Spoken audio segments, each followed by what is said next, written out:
In this video, we are working through 2 hours of the craziest Family Guy fan theories. Let's get started. First up, we have Stewie's fake British accent. For nearly 2 decades, Family Guy fans took one thing as a given. Stewie Griffin, the diabolical baby genius, spoke with a posh British accent. It was simply part of who he was. Sophisticated, refined, and utterly unlike his blue-collar Rhode Island family. Peter sounded like a man who had never left Quahog. Lois carried that classic New England tone. Chris and Meg were pure American teenagers. But Stewie talked as though he had been raised in a manor house in the English countryside, sipping tea with the Queen. Then, in March 2018, everything changed. Season 16, Episode 12, titled Send in Stewie, Please, dropped a bombshell that made fans question everything they thought they knew about the show's most iconic character. The episode revealed something shocking. Stewie's British accent is completely, totally, 100% fake. He made it up, the whole thing. For 19 years, Stewie Griffin had been lying to everyone, including the audience. The episode that changed everything. Send in Stewie, Please aired on March 18, 2018, during Family Guy's 16th season. The episode was different from typical Family Guy fare. Instead of the usual chaotic adventures and cutaway gags, this was an intimate, dialogue-heavy episode featuring only 2 characters, Stewie Griffin and his therapist, Dr. Cecil Pritchfield, voiced by legendary actor Sir Ian McKellen. The setup was simple. Stewie had pushed a classmate named Tyler down the stairs at preschool. As punishment, he was sent to see Dr. Pritchfield, a British child psychologist. The entire episode takes place in the therapist's office, with Stewie sitting on the couch talking about his feelings, his insecurities, and his place in the world. For Family Guy, a show known for rapid-fire jokes, pop culture references, and absurdist humor, this was a radical departure. The episode ran without commercial breaks, giving it a theatrical, uninterrupted feel. It was quieter, more introspective, and ultimately more revealing than almost any episode the show had ever produced. The big reveal: I don't hear a difference. The moment came partway through the therapy session. Dr. Pritchfield, who speaks with an authentic British accent, makes an observation that catches Stewie completely off guard. The therapist points out something peculiar. Despite Stewie's attempt to sound British, his accent isn't quite right. It's not authentic. Stewie, defensive and vulnerable, insists his accent is real. But Dr. Pritchfield, with the calm professionalism of someone who has seen through countless facades, delivers the truth gently but firmly. He doesn't hear a difference between Stewie's accent and an American one. Stewie is stunned. He has been performing this accent for his entire life, or at least for the entire run of the show, and the first person he meets with a genuine British accent immediately recognizes it as fake. The jig is up. The therapist doesn't shame Stewie for this revelation. Instead, he approaches it with understanding. He recognizes what Stewie has been doing, creating a protective identity, a persona that makes him feel special and different from everyone else. It's a coping mechanism, a way for a baby who feels fundamentally out of place to carve out his own unique identity. Why would Stewie fake his accent? The episode doesn't just expose the fake accent, it explains why Stewie created it in the first place. Throughout the therapy session, Stewie opens up about feeling like he doesn't fit in. He's a baby with the mind of an adult genius.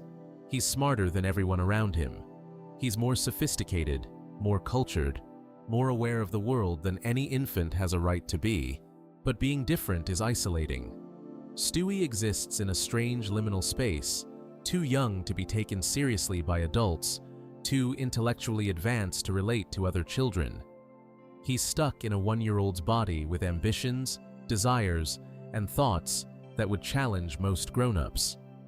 So he invented the accent, not consciously perhaps, but as a psychological defense mechanism.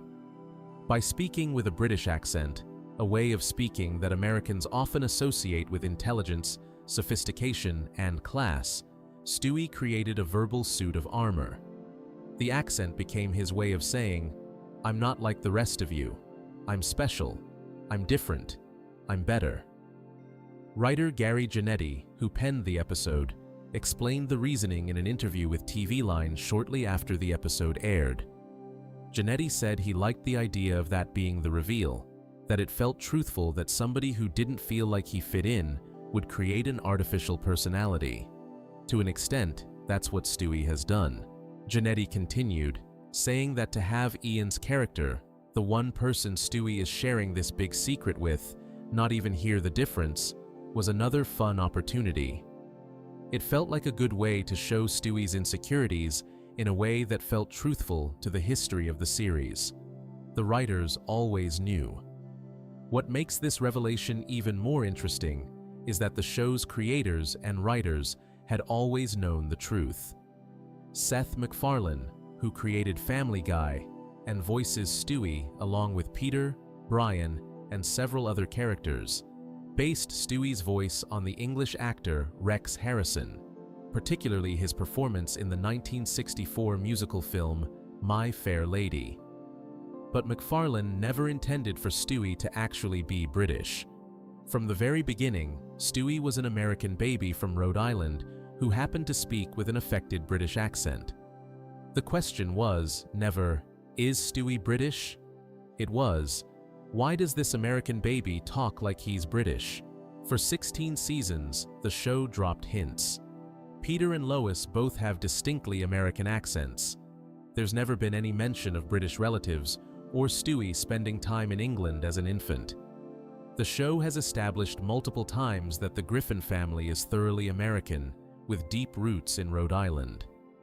Peter's ancestors include Nate Griffin, a slave, and various other thoroughly American characters. Lois comes from the wealthy Pewterschmidt family, who built their fortune in America. Yet somehow, Stewie developed this accent that sounds nothing like his parents or siblings. The show never explicitly addressed this paradox until Send in Stewie, Please finally revealed the truth that the writers had known all along. Fan reactions, shock, acceptance, and debate. When the episode aired, it sparked immediate discussion across social media, fan forums, and entertainment websites. Some fans were shocked. Others felt vindicated, claiming they'd suspected the truth all along. Many praised the show for taking a risk with such an unusual, introspective episode. On Twitter, fans debated the implications. If Stewie's accent is fake, does that mean everything else about his character is a construct too? Is his genius real? His evil plans? His relationship with Brian? Some fans argued that the fake accent made Stewie even more interesting, a character so insecure that he's been performing a false identity for the entire series. Entertainment websites quickly picked up the story. Deadline ran an article with the headline, "Family Guy addresses Stewie's sexuality, his accent, and more." The Washington Blade covered the episode, focusing on both the accent revelation and Stewie's comments about his sexuality. Screen Rant published a piece titled, "Family Guy Reveals Stewie's Real Voice and Sexuality," calling the episode a special episode of Seth MacFarlane's Family Guy. Critics had mixed reactions to the episode itself. Some praised it for its ambition and emotional depth. Others found it slow and talky, missing the rapid-fire humor that typically defines Family Guy. But almost everyone agreed that the accent revelation was a significant moment for the series, a genuine character development that recontextualized 19 years of storytelling. The broader context, Stewie's ongoing identity crisis. The fake accent wasn't the only revelation in Send in Stewie, Please. The episode also addressed Stewie's sexuality, another long-running question mark in the series. Throughout the show's run, Stewie has exhibited behavior that suggests he might be gay, bisexual, or sexually fluid. He's made comments about attractive men, had romantic fantasies involving both male and female characters, and generally defied easy categorization. In the therapy session, Stewie addresses this directly. He tells Dr. Pritchfield that he's not gay, that the whole thing isn't because he's gay, so calm down. He says he can already see the therapist licking his chops, sure that Pritchfield lives for the coming out sessions. But then he adds, almost as an aside, that he thinks he and Grant Gustin would make the most adorable Instagram couple. Yes, they would. The episode treats Stewie's sexuality with the same ambiguity as his accent, acknowledging the questions without providing definitive answers. Writer Gary Janetti explained this choice in his interview with TV Line. Stewie's awareness of his sexuality is this uncertain thing, and that needs to stay as it is. His uncertainty gives him a vulnerability, which is something the series needs to maintain. Whether he is gay or not, that isn't going to be answered when he's a 1-year-old. Executive producer Rich Appel added that Stewie is still a baby, that he doesn't know yet, and that sexuality is a very fluid matter. It's better to keep that as something that's not determined yet. The fake accent fits into this broader pattern. Stewie is a character defined by uncertainty and performance. He doesn't know who he is yet, so he tries on different identities. The British intellectual, the evil genius, the misunderstood artist. The accent is just one piece of a larger puzzle that Stewie himself is still trying to solve. The question everyone asks: so, what's his real voice? Here's where things get interesting. The episode reveals that Stewie's British accent is fake, but it doesn't actually show us what his real voice sounds like. Throughout the therapy session, Stewie continues speaking in his familiar British accented voice. Dr. Pritchfield's comment that he doesn't hear a difference suggests that to a trained ear, Stewie's attempt at a British accent just sounds like a regular American accent with pretensions. This creates an interpretive puzzle. Does Stewie actually believe his accent sounds British, even though it doesn't? Or does he know it's fake, but commit to the performance anyway? The episode leaves this ambiguous, which some fans found frustrating, but others appreciated as psychologically realistic.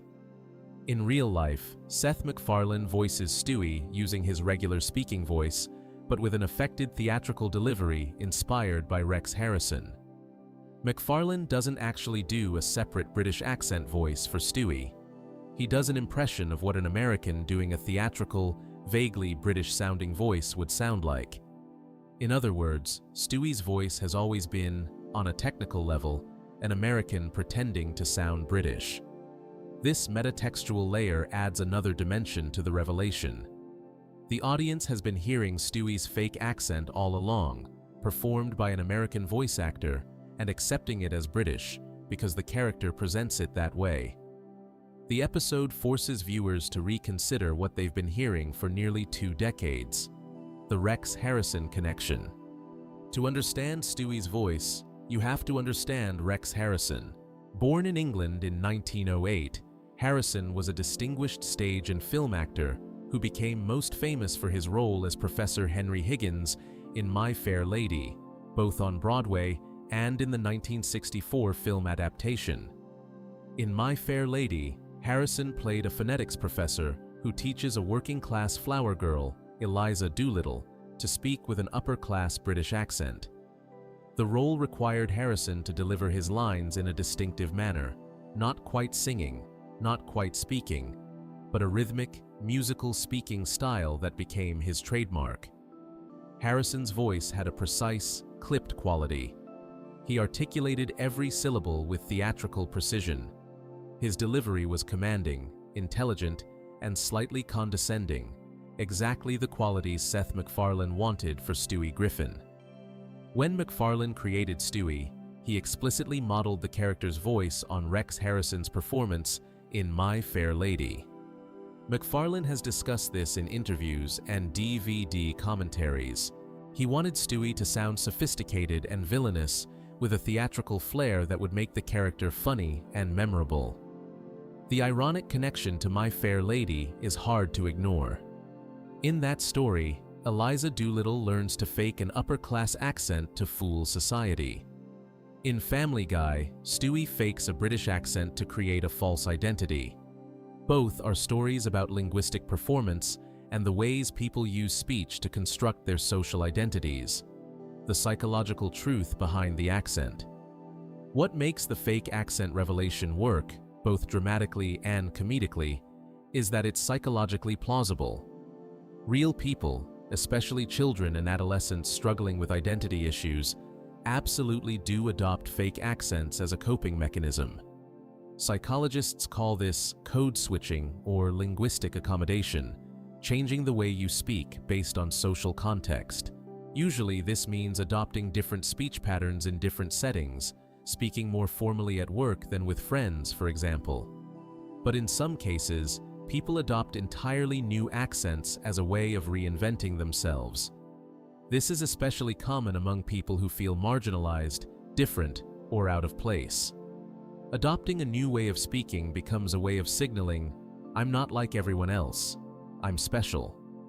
For someone like Stewie, isolated by his intelligence, trapped in a baby's body, surrounded by a family he sees as beneath him intellectually, creating a sophisticated British persona makes perfect sense. Child psychologists recognize this kind of behavior as a defense mechanism. When children feel powerless or unrecognized, they sometimes create elaborate fantasies about themselves. They might pretend to be royalty, or to have special powers, or to come from somewhere exotic and far away. Stewie's fake accent is a linguistic version of this common childhood behavior taken to an extreme. The episode treats this seriously, even as it plays it for comedy. Dr. Pritchfield doesn't mock Stewie for the fake accent. He recognizes it for what it is, a hurt child's attempt to feel special and valued in a world that doesn't seem to understand him. How this changes everything and nothing. So what does this revelation mean for the show? In some ways, everything. In other ways, nothing. On one level, knowing Stewie's accent is fake reframes every episode that came before. Every time Stewie spoke in that distinctive voice, he was performing. Every interaction with his family, every conversation with Brian, every evil monologue, all of it was Stewie in character, playing the role of the British genius baby. This adds a layer of tragedy to the character. Stewie isn't just isolated by his intelligence and his age. He's also imprisoned by a false identity he created for himself. He can't drop the act because the act has become who he is. The accent has become so ingrained that even he might not remember what he sounded like before he started faking it. On another level, nothing really changes. The show doesn't suddenly have Stewie speaking in a different voice. He continues using the same British accented speech in every subsequent episode. The writers don't constantly reference the fake accent or make it a running gag. It was revealed, acknowledged, and then the show moved on. This is very much in keeping with Family Guy's approach to continuity. The show has always played fast and loose with its own history, contradicting itself, ignoring past revelations, and treating each episode as somewhat independent. Send in Stewie, Please offered a moment of genuine character development and psychological insight, but it didn't fundamentally alter the show's format or tone. The bigger picture, Family Guy's relationship with character development. Send in Stewie, Please represented something unusual in Family Guy's history, genuine character development handled with sensitivity and emotional intelligence. This is a show better known for shock humor, pop culture parodies, and characters who rarely learn or grow.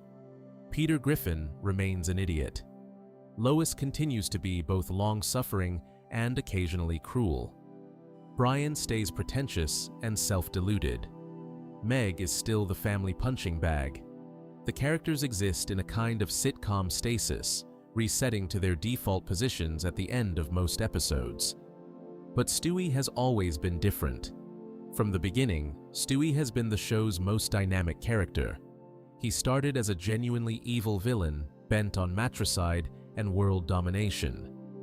Over time, he evolved into something more complex, still intelligent and occasionally cruel, but also capable of genuine affection, especially toward Brian.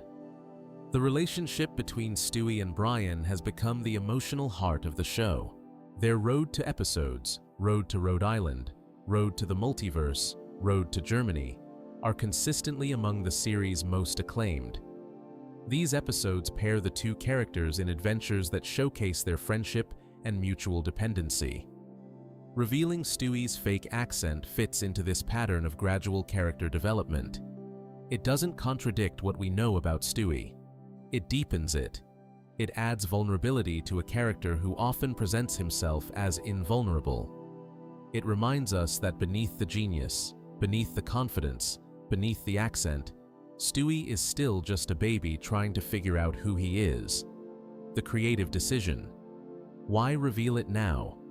Why did the writers choose to reveal the fake accent in season 16 after 19 years? The answer likely involves multiple factors. First, the show had been hinting at Stewie's identity issues for years. His sexuality, his relationship with his mother, his oscillation between villain and vulnerable child. All of these elements had been building. The fake accent revelation provided a unifying explanation for many of these threads. Second, Family Guy has always been willing to experiment with format and structure. The show has done musical episodes, anthology episodes, episodes told in different animation styles, and episodes that parody specific movies or TV shows. An intimate two-character therapy session fit this tradition of occasional experimentation. Third, having Sir Ian McKellen available to voice the therapist provided the perfect opportunity. McKellen, a legendary British actor, brought gravitas and authenticity to the role. His genuine British accent made the perfect contrast to Stewie's fake one, and McKellen's status as an LGBTQ+ icon added resonance to the episode's subplot about Stewie's sexuality. Finally, 19 years into a show's run, writers need to find new territory to explore. The fake accent revelation gave Family Guy something fresh to say about one of its core characters, a genuine surprise that also made emotional and psychological sense. The wider cultural impact. Send In Stewie, Please became one of the most discussed Family Guy episodes in years. It sparked articles, think pieces, and social media debates. Entertainment Weekly, The Hollywood Reporter, TV Line, Deadline, and numerous other outlets covered the episode. The accent revelation, combined with Stewie's comments about his sexuality, made the episode feel culturally significant. It wasn't just a funny cartoon. It was a cartoon tackling questions of identity, performance, and self-discovery. Some critics drew parallels to other shows that had recently addressed similar themes. BoJack Horseman had been exploring depression and self-destructive behavior through the lens of an animated comedy. Steven Universe was telling stories about gender, identity, and belonging aimed at children and adults alike. Bob's Burgers was showing that animated sitcoms could be both funny and genuinely heartfelt. Send In Stewie, Please positioned Family Guy, often dismissed as lowbrow or offensive, as capable of surprising depth and emotional intelligence. It didn't make the show a different kind of program. Family Guy returned to its usual chaos the very next week, but it demonstrated that even a show built on shock humor and pop culture references could pause for moments of genuine character exploration. The legacy, a footnote, or a turning point. 3 years after Send In Stewie, Please aired, how significant does the fake accent revelation seem? The answer depends on how you look at it. For casual viewers who dip in and out of Family Guy, the episode might barely register. Stewie still sounds the same. The show hasn't radically changed. Most episodes don't reference or build on the revelation. For dedicated fans and analysts of the show, however, the episode represents something important. It's a rare moment when Family Guy acknowledged its own history and its characters' psychological complexity. It demonstrated that the show's creators understand Stewie as more than just a source of jokes. They see him as a fully realized character with depth and vulnerability. It also set a precedent. If the show could take one episode to seriously explore Stewie's identity, it could potentially do the same for other characters. Not every episode needs to be introspective or serious, but knowing the show is capable of that depth enriches everything else. Most importantly, the fake accent revelation adds a new layer of meaning to every Stewie moment. Now, when we hear him speak in that distinctive voice, we know we're hearing a performance, Stewie's ongoing, exhausting attempt to be someone other than who he fears he really is. That knowledge makes the character richer, funnier, and ultimately more human. After 19 years, Family Guy finally told the truth. Stewie Griffin, the brilliant baby with the British accent, has been faking it all along, and somehow that makes him more real than ever. Before we move on, make sure to subscribe if you're enjoying this breakdown. Moving on, we have the Stewie is sexually fluid theory. Not gay, not straight. Stewie's sexuality, the question Family Guy refuses to answer. For over 2 decades, Family Guy has dropped hints, made jokes, and teased viewers about one of television's most persistent questions. Is Stewie Griffin gay? The answer, it turns out, is both simpler and more complicated than anyone expected. In March 2018, the show finally addressed the question directly, and the answer was essentially, maybe, maybe not. It's complicated, and he's only 1 year old, so let's not worry about it too much. This non-answer answer is deliberate, intentional, and according to the show's creator and writers, the only honest way to handle the sexuality of a cartoon baby who talks like an adult but exists in the body and developmental stage of an infant. The episode that addressed everything while answering nothing. On March 18, 2018, Family Guy aired Send in Stewie Please, an episode unlike almost anything the show had done before. The entire episode consisted of Stewie sitting in a therapist's office talking to Dr. Cecil Pritchfield, voiced by Sir Ian McKellen, the legendary British actor known for playing Gandalf in The Lord of the Rings and Magneto in the X-Men films. McKellen himself is openly gay and has been a prominent LGBTQ+ advocate for decades, making his casting in this particular episode especially meaningful.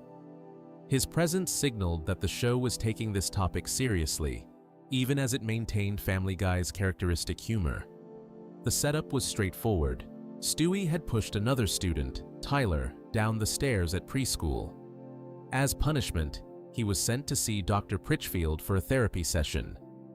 What follows is 22 minutes of conversation between Stewie and the therapist, with no commercial breaks, no cutaway gags, and no other characters appearing except for brief moments at the beginning and end. During the session, Stewie opens up about why he pushed Tyler, and what he says is revealing. He admits he only pushed Tyler down the stairs because he likes him and is afraid he won't like him back, and not like him. Then, almost immediately, Stewie gets defensive.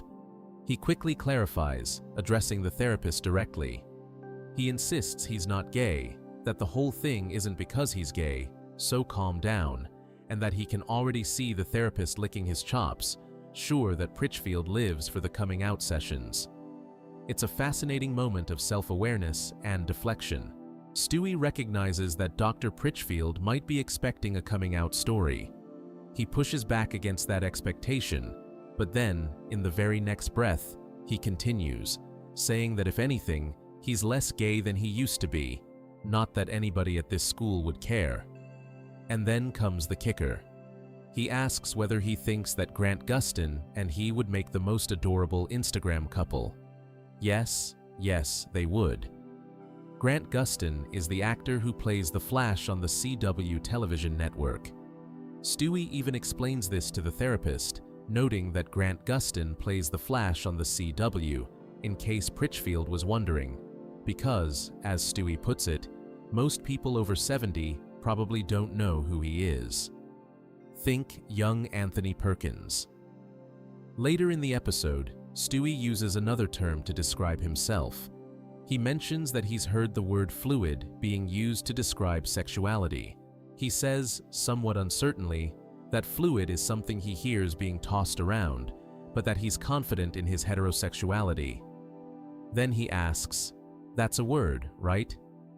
When Dr. Pritchfield confirms that, yes, heterosexual is indeed a word, Stewie responds, "Okay, it just sounded strange for a second." The fact that Stewie isn't even sure if heterosexual is a real word tells you everything you need to know about his confusion and uncertainty regarding his own identity. What the writers say, keeping it ambiguous on purpose. In the days following the episode's airing, the writers and producers gave several interviews explaining their approach to Stewie's sexuality. Their comments reveal a thoughtful, deliberate strategy to avoid definitive labels. Gary Janetti, who wrote Send in Stewie, Please, spoke with TV Line about the episode. He explained that Stewie's awareness of his sexuality is this uncertain thing, and that needs to stay as it is. His uncertainty gives him a vulnerability, which is something the series needs to maintain. Janetti continued, saying that whether Stewie is gay or not isn't going to be answered when he's a 1-year-old, but that if you read between the lines, it's not that difficult to decipher. He's not even sure heterosexual is a real word. This is key. The writers see Stewie's uncertainty as essential to his character. If they definitively labeled him as gay, straight, or bisexual, they would lose something important, the sense of a person, well, a baby, still figuring himself out. Rich Appel, an executive producer on Family Guy, told TV Line that he and Janetti discussed Stewie's sexuality extensively with Seth MacFarlane before writing the episode. Appel said MacFarlane's opinion was to not lean into it too much. Stewie is still a baby. He doesn't know yet, and sexuality is a very fluid matter. It's better to keep that as something that's not determined yet. This represents a considered creative choice.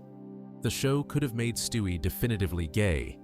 Many fans expected or wanted that, but the creative team decided that ambiguity, acknowledging the questions while refusing to provide simple answers, was more honest and more interesting.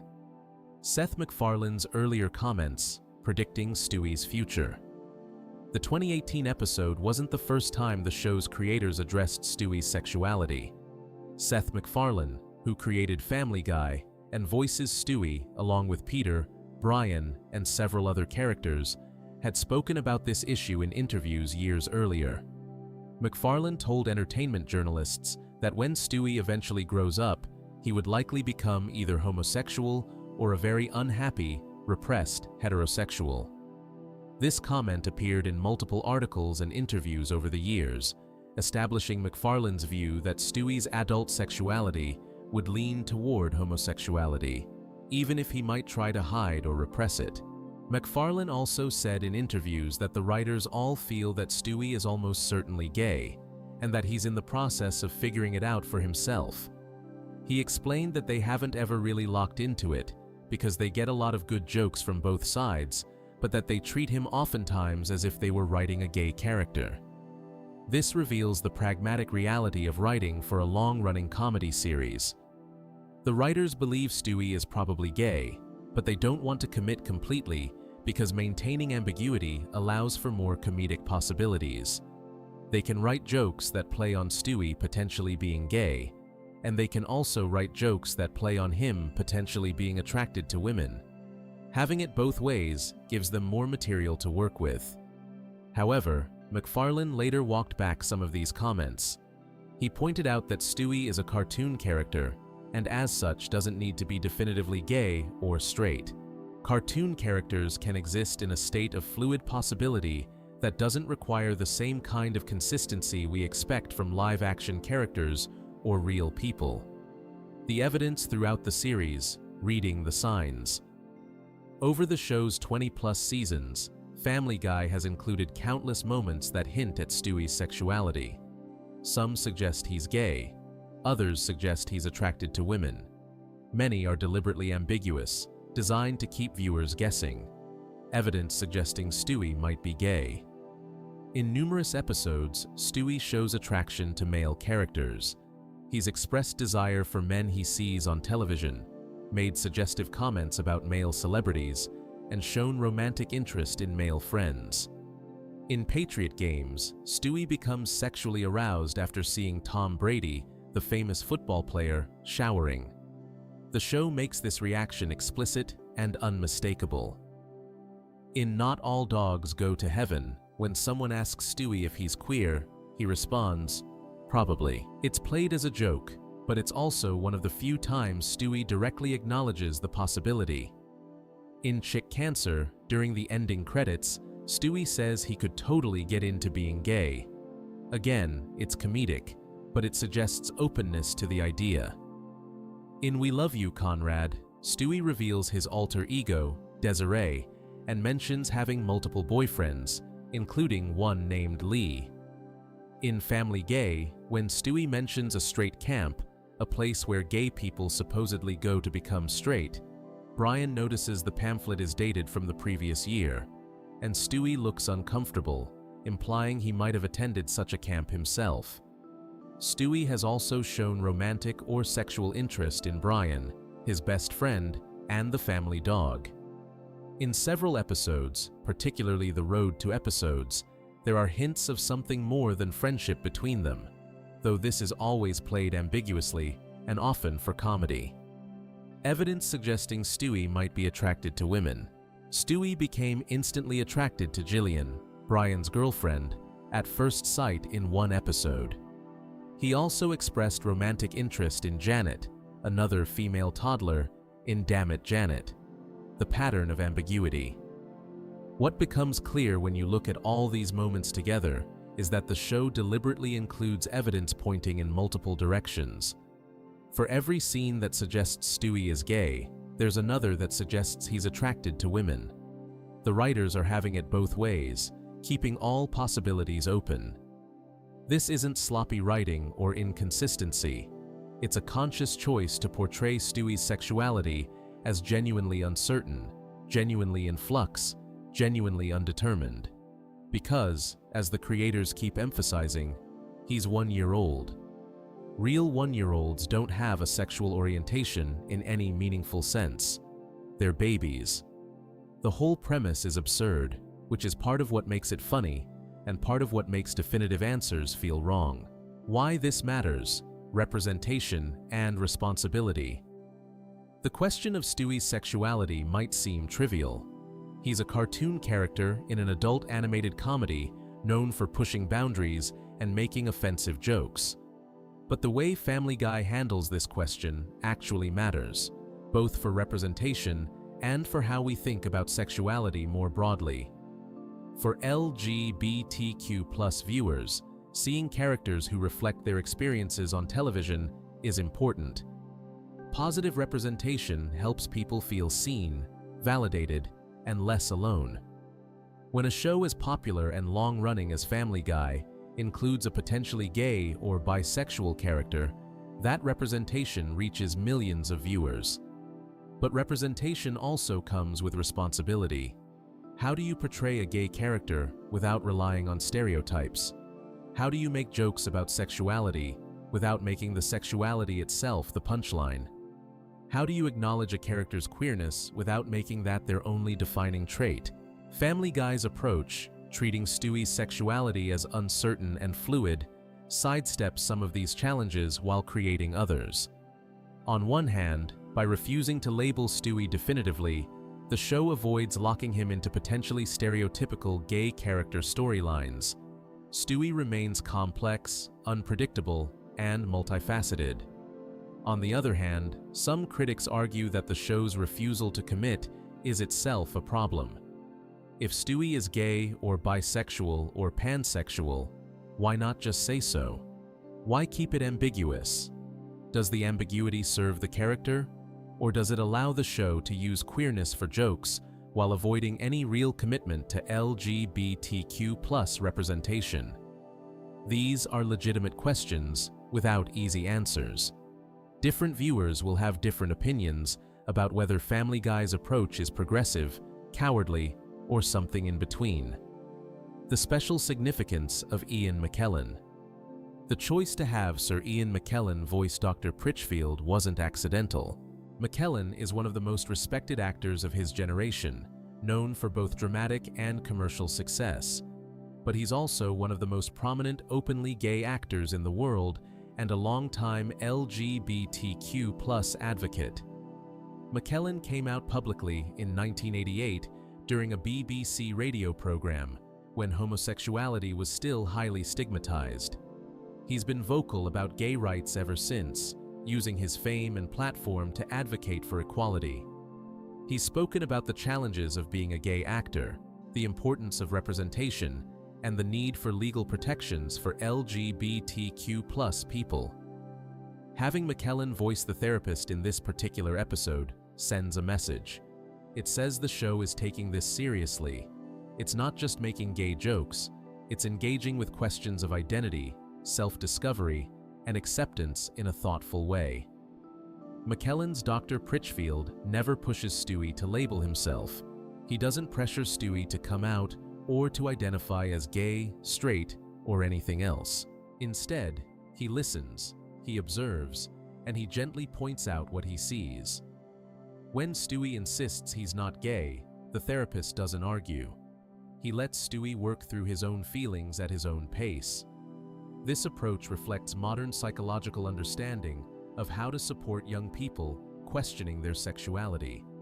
You don't impose labels, you don't rush them. You create a safe space for them to explore their feelings and figure out who they are without judgment. The fact that this happens in a Family Guy episode, a show not exactly known for sensitivity or psychological insight, is remarkable. It shows that even a comedy built on shock value and irreverence can, when it chooses, handle delicate topics with care. The broader context, how animation handles LGBTQ+ characters. Send in Stewie, Please aired in 2018, at a time when animated shows were increasingly including LGBTQ+ characters and storylines. This represented a significant shift from earlier decades when such representation was rare or non-existent in mainstream animation. Shows like Steven Universe, which began airing in 2013, featured openly queer characters and same-sex relationships as central elements of the story. Adventure Time included Princess Bubblegum and Marceline's romantic relationship. The Legend of Korra ended with its two female leads beginning a romantic relationship. Bob's Burgers included several LGBTQ+ characters and treated them with warmth and respect. Even other adult animated comedies were addressing sexuality more directly.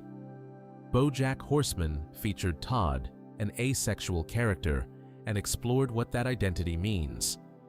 Big Mouth, which premiered in 2017, explicitly addressed puberty, sexuality, and identity, including LGBTQ+ experiences. In this context, Family Guy's ambiguous approach to Stewie's sexuality is both progressive and conservative. Progressive because it acknowledges sexual fluidity and refuses to impose rigid labels.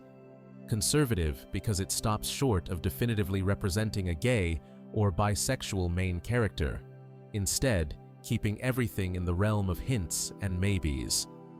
The show's creators seem aware of this tension. They want credit for addressing the topic while also maintaining the freedom to avoid committing to anything specific.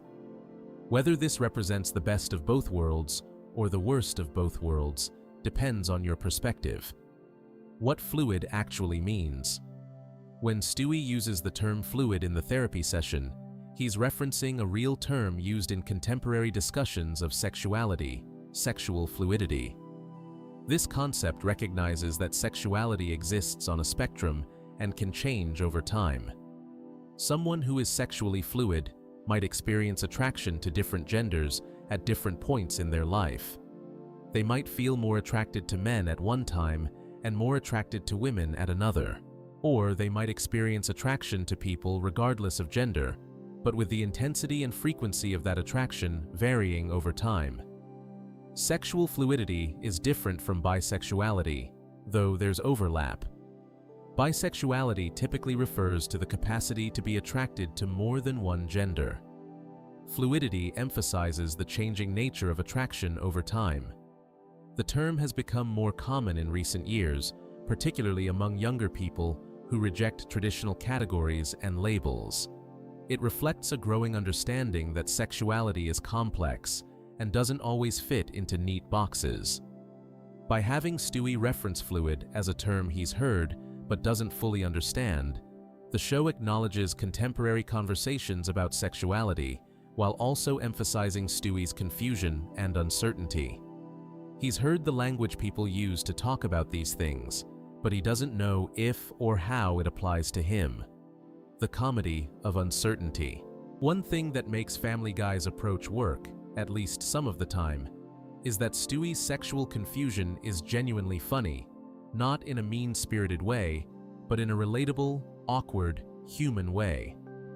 We've all experienced uncertainty about ourselves, who we are, what we want, where we fit in. Watching Stewie navigate these same questions despite being a one-year-old super genius creates comedy that resonates. His attempts to seem confident while clearly being confused. His defensive reactions when confronted with questions about his identity. His casual mentions of finding male celebrities attractive, followed immediately by assertions of heterosexuality.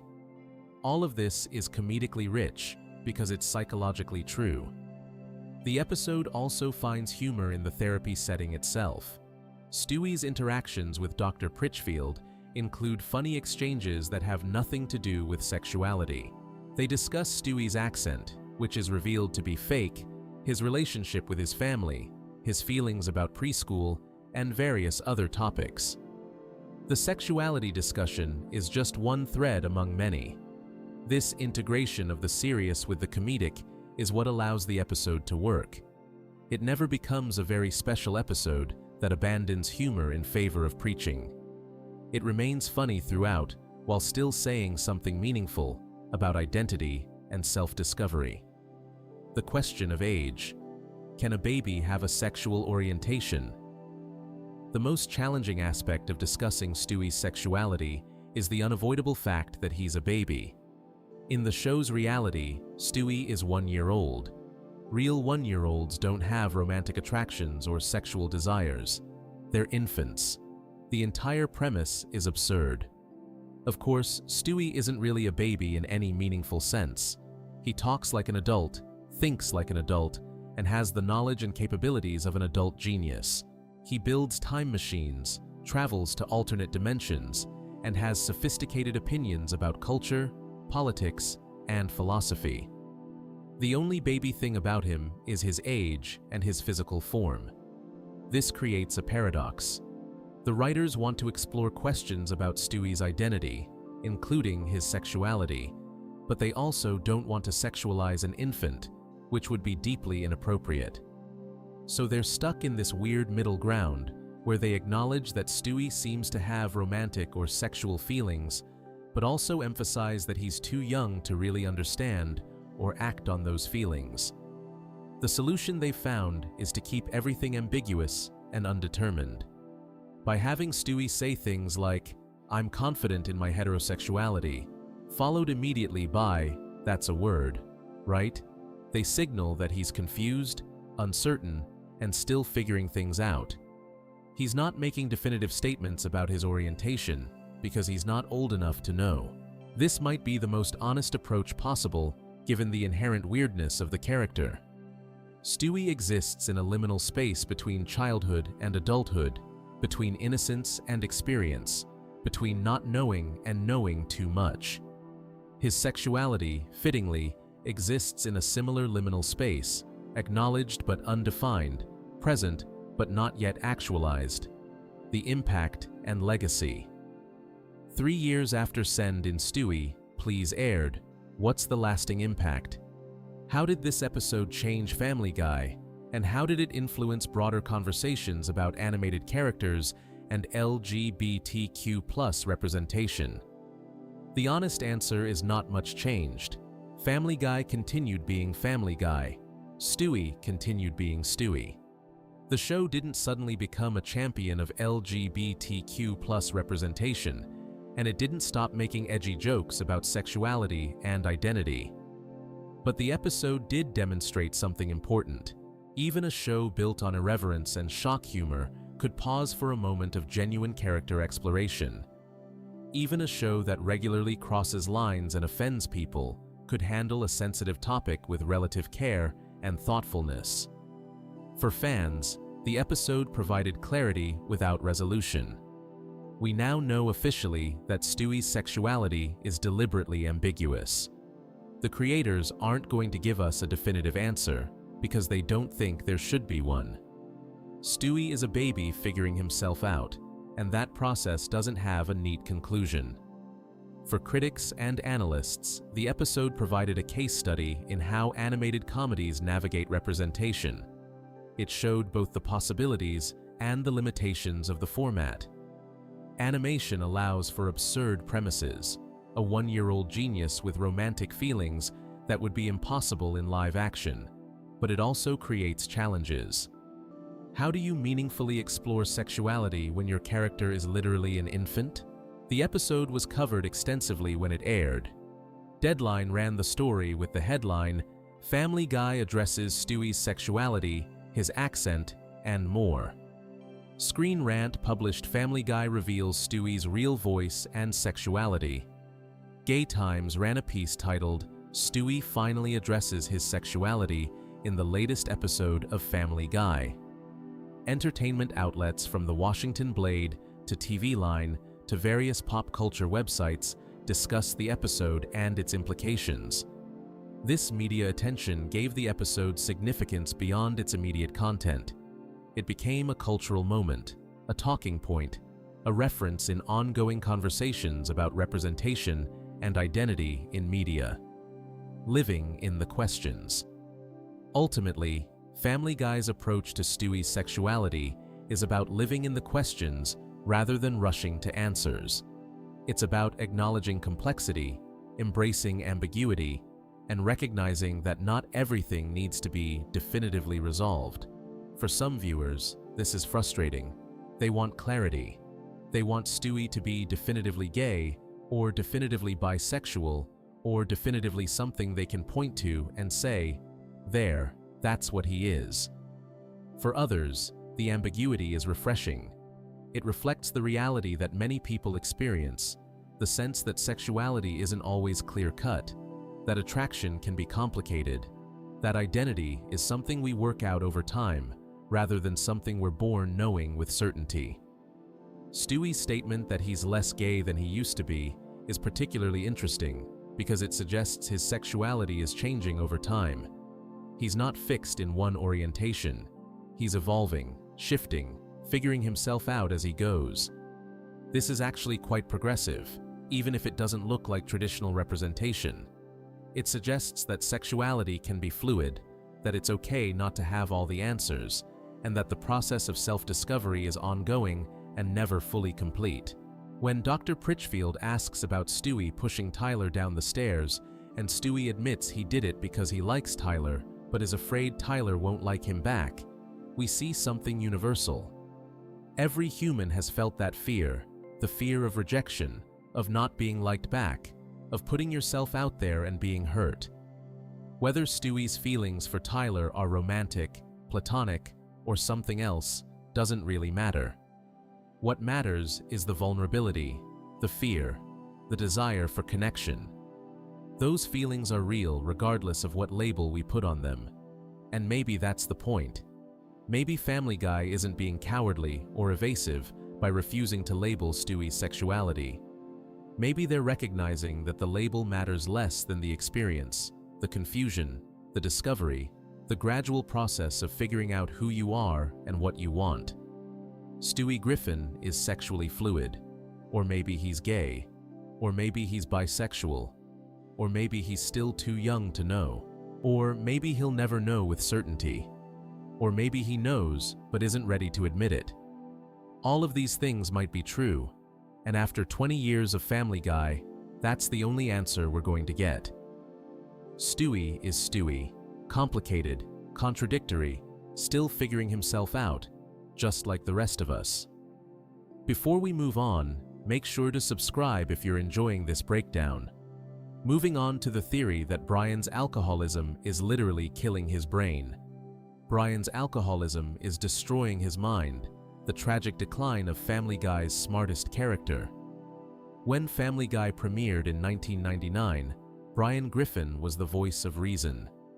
The anthropomorphic white Labrador was the smartest character in the Griffin household, maybe the smartest character in all of Quahog. He read novels, quoted philosophers, engaged in political debates, and offered thoughtful advice to his dysfunctional family. He was educated, cultured, and articulate. He was, in many ways, the moral center of the show. But something changed over the years. Slowly, gradually, episode by episode, Brian became less intelligent and more insufferable. He transformed from the wise family pet into a pretentious, hypocritical, self-absorbed failure. He became stupider, meaner, and increasingly unable to see his own flaws. His good qualities faded while his worst traits intensified. Most viewers assumed this was just bad writing, the common TV phenomenon called Flanderization, where characters become exaggerated caricatures of themselves over time.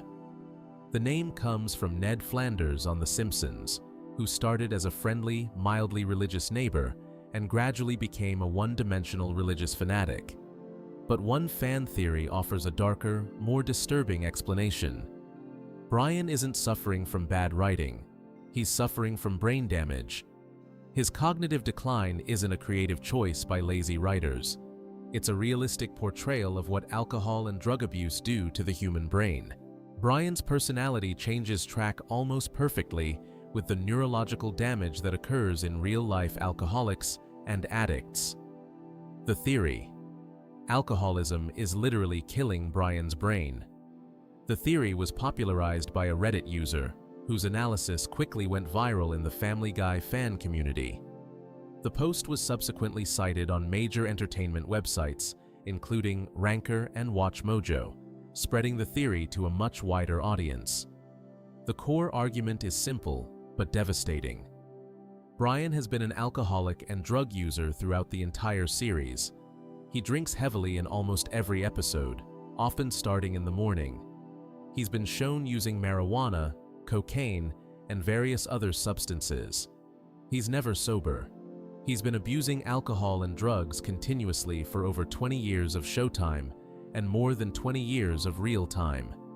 And in real life, chronic alcohol and drug abuse causes progressive, irreversible brain damage. The effects include impaired judgment and decision-making, memory problems, difficulty learning new information, reduced impulse control, increased aggression and irritability, decreased ability to understand consequences, loss of emotional regulation, cognitive rigidity, an inability to change patterns of thinking, and reduced self-awareness. Look at that list. Now think about how Brian has changed over the course of Family Guy's run. Every single symptom matches his character evolution perfectly. The theory describes this deterioration as progressive douchiness, Brian becoming increasingly unbearable as his brain slowly deteriorates from substance abuse. But it's not just that he's become a jerk. He's become demonstrably less intelligent, less capable, and less functional as a person, or dog, technically. The theory suggests that what looks like character Flanderization is actually the show, unintentionally, or perhaps intentionally, depicting the realistic consequences of untreated addiction. Brian's worsening behavior isn't random or inconsistent. It follows the actual medical trajectory of an addict's cognitive decline. Early Brian, the smart dog who could have been something. To understand Brian's decline, we need to remember who he was at the beginning. In the early seasons of Family Guy, Brian was genuinely intelligent and accomplished. He was a published author. His novel hadn't been a massive success, but it existed. He had literary ambitions that seemed realistic rather than delusional. Brian functioned as Peter's conscience, often pulling him back from his worst impulses. When Peter would come up with a terrible idea, Brian would be there to point out why it was terrible and suggest something better. He had perspective. He could see situations clearly and offer helpful guidance. Brian also had real friendships and romantic relationships that functioned relatively normally. He dated several women throughout the early seasons.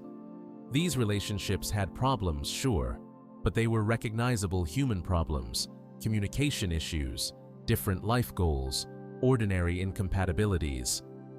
Brian wasn't perfect, but he was capable of genuine connection. His drinking was present from the beginning. Brian has always enjoyed his martinis, but it seemed more like sophisticated social drinking than addiction. He drank at parties, at the bar with Peter and the guys, in social situations. It looked like adult recreational drinking, not alcoholism. But even in the early seasons, there were hints of something darker. Brian drank alone. He drank in the morning. He drank when he was upset, stressed, or anxious. He used alcohol as a coping mechanism. The signs of addiction were there from the start. They just hadn't fully manifested yet. The decline begins. Subtle changes add up. The change didn't happen overnight. Brian's decline was gradual, which is exactly how real addiction-related brain damage works. It creeps up slowly, damaging neural pathways bit by bit, degrading cognitive function in ways that might not be obvious at first. In the middle seasons of Family Guy, roughly seasons 5 to 10, Brian started exhibiting new behaviors. His judgment got worse. He made increasingly poor decisions, often obviously bad choices that early series Brian would have seen through immediately. He got involved in schemes that were clearly doomed to fail. He trusted people he obviously shouldn't trust. His ability to assess situations and make rational decisions was deteriorating. His writing career stalled and failed. Brian's novel, Faster Than the Speed of Love, was published and immediately bombed. The book was terrible, poorly written, cliched, and self-indulgent. When critics panned it and sales were abysmal, Brian couldn't handle the criticism. He became defensive, angry, and unable to accept that maybe the book genuinely wasn't good. This represents a significant decline from early Brian, who was capable of self-reflection and growth. The Brian who wrote that terrible novel had lost the ability to accurately assess his own work. He couldn't see his own flaws. This lack of self-awareness is a classic symptom of both addiction and the brain damage that addiction causes. He became more hypocritical. Brian started preaching liberal political views while acting in ways that completely contradicted those values. He'd give speeches about treating people with respect, then immediately be rude to service workers. He'd talk about the importance of honesty, then lie constantly. He'd advocate for social justice while being selfish and cruel in his personal life. Early Brian had some hypocritical moments, but he could generally be called out on them and would feel genuine shame. Later, Brian seemed completely unaware of his hypocrisy, even when people pointed it directly out to his face. His relationships became dysfunctional. Brian's romantic relationships went from normal problems to complete disasters. He started pursuing women who were clearly wrong for him. He sabotaged good relationships through his own selfishness and inability to consider anyone's needs but his own. He became jealous, possessive, and manipulative in ways he hadn't been before. His dependence on Stewie increased. Brian's friendship with Stewie is one of the emotional cores of Family Guy, but over time, the relationship became less balanced. Brian increasingly relied on Stewie to solve his problems, bail him out of situations, and provide emotional support. Meanwhile, Brian became less capable of being there for Stewie in return. All of these changes are consistent with progressive brain damage from substance abuse. The frontal lobe, the part of the brain responsible for judgment, planning, impulse control, and self-awareness, is particularly vulnerable to alcohol-related damage. As this region deteriorates, people become less able to regulate their behavior, less capable of learning from mistakes, and less aware of how they're perceived by others. The turning point, when Brian became unbearable. There's a specific episode that many fans point to as the moment Brian crossed a line from flawed but sympathetic to genuinely awful. Jerome is the New Black, which aired in Season 8 in 2009. In this episode, Quagmire, Peter's hypersexual, morally questionable neighbor, delivers a brutal speech explaining exactly why he hates Brian. Quagmire lists Brian's flaws in excruciating detail. He constantly hits on Lois, even though she's married to his best friend. He has a fake, affected personality. He's pretentious without being genuinely intelligent or accomplished. He's a terrible writer who can't accept criticism. He's selfish and self-absorbed. He preaches liberal values but doesn't live by them. He acts superior to everyone while actually being a failure. The speech goes on for quite a while, and it's devastating because every single point is accurate. Quagmire is calling out behaviors the audience has been watching for years, and Brian has no comeback. He just stands there, shocked, unable to defend himself because everything Quagmire said is true. This scene is significant because it represents the show's writers acknowledging Brian's decline. They were aware that Brian had become insufferable. They knew viewers were noticing, and they had a character explicitly spell out all the ways Brian had deteriorated. But here's what makes the alcoholism theory so compelling. After this moment, Brian doesn't get better. He doesn't learn from this devastating critique. He doesn't change his behavior. If anything, he gets worse. In real life, people with addiction-related brain damage often struggle to modify their behavior even when they clearly understand they should. The neural pathways that allow for self-correction and behavior modification are literally damaged. Knowing you have a problem and being able to fix it are two different things, and the second one requires healthy brain function that Brian no longer has. The physical evidence. Brian's appearance changes too. It's not just Brian's personality and cognitive abilities that deteriorate. His physical appearance changes as well, in ways consistent with chronic alcoholism. In later seasons, Brian often looks rough. He appears tired, haggard, sometimes disheveled. His eyes sometimes look bloodshot. These are subtle animation choices, but they're there if you look for them. Chronic alcohol abuse causes visible physical changes, premature aging, weight fluctuations, poor skin quality, and a generally unhealthy appearance. The show's animators didn't have to include these details, but they did, suggesting the visual decline might be intentional. There are also episodes where Brian's drinking is explicitly portrayed as problematic.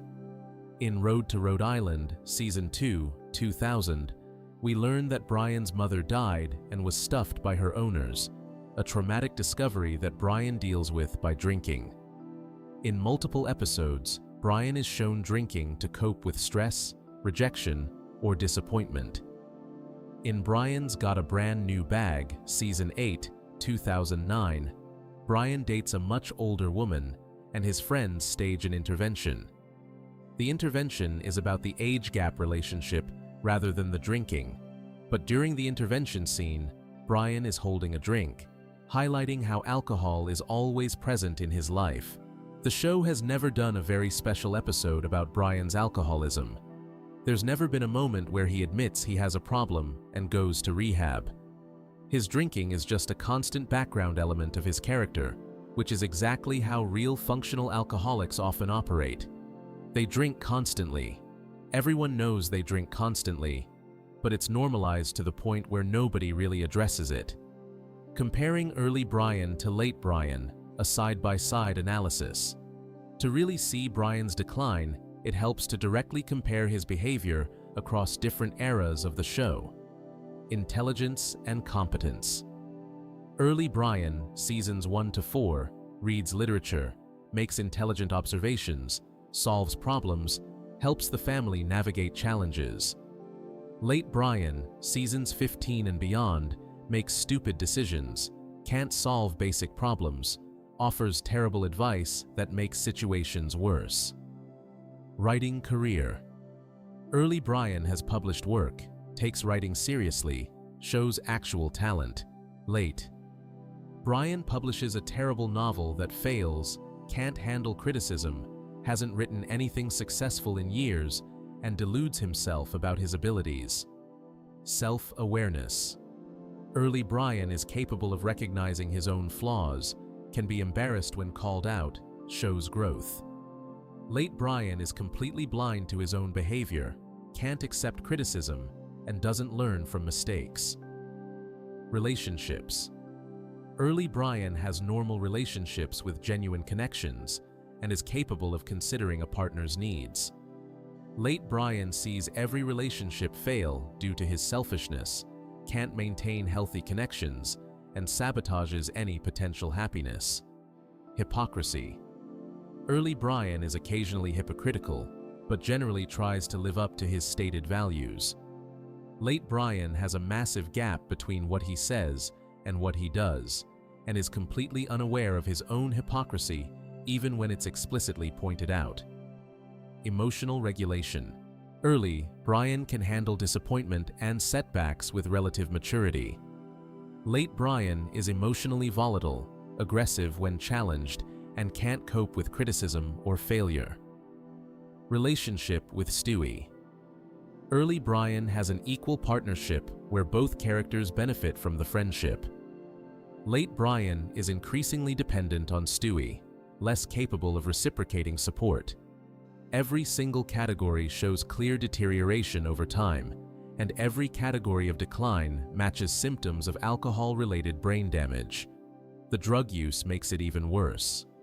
Brian isn't just an alcoholic, he's also a drug user. The show has depicted Brian using marijuana regularly and cocaine on multiple occasions. He's also been shown taking prescription medications that weren't prescribed to him and experimenting with various other substances. While marijuana is less neurotoxic than alcohol, chronic use, especially in combination with alcohol, does affect cognitive function. Studies have shown that heavy, long-term marijuana use can impact memory, attention, and executive function, particularly when use begins at a young age and continues over many years.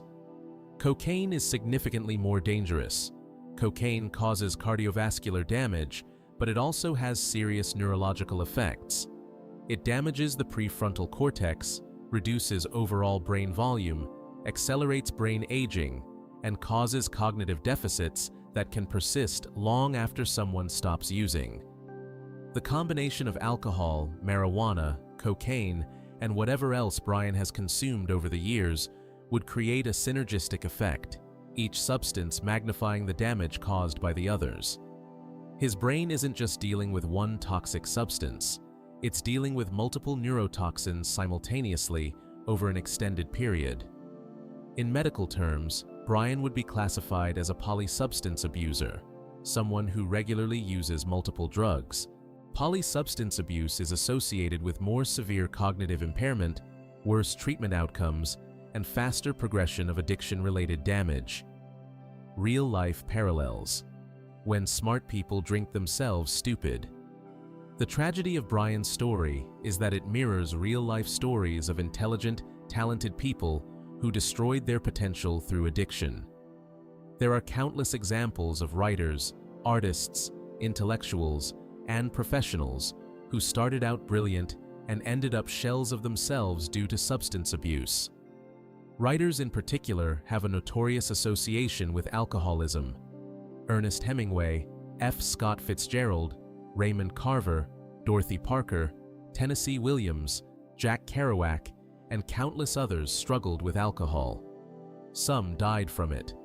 Others survived, but never regained their earlier creative powers. The pattern is depressingly similar to Brian's story. A talented person starts drinking socially or to cope with stress. The drinking gradually increases. Their work quality declines, but they can't see it. They become defensive about criticism. Their relationships suffer. Their judgment deteriorates. They make increasingly poor decisions, all while insisting they have everything under control. Friends and family often describe watching someone they loved slowly disappear. The person looks the same on the outside, but their personality, their intelligence, their very essence seems to fade away. What's left is someone who looks like their loved one, but acts like a stranger. This is exactly what happened to Brian Griffin. The intelligent, thoughtful dog from season 1 is essentially gone. Something that looks like Brian remains, but the core of who he was has been destroyed by years of substance abuse. Could Brian recover? One of the most heartbreaking aspects of this theory is that Brian's decline is likely irreversible. Once significant brain damage occurs from chronic alcoholism, recovery is limited. If Brian stopped drinking today, he might regain some cognitive function. Studies show that the brain has remarkable plasticity and can heal to some degree if given the chance. Memory might improve slightly. Emotional regulation might stabilize. Some executive function could return, but he would never be season 1 Brian again. The neurons that died over the past 20+ years aren't coming back. The brain volume that was lost is gone forever. The neural pathways that deteriorated can't be fully rebuilt. And here's the devastating reality. Brian shows no signs of stopping. He doesn't think he has a problem. This is itself a symptom of his cognitive impairment.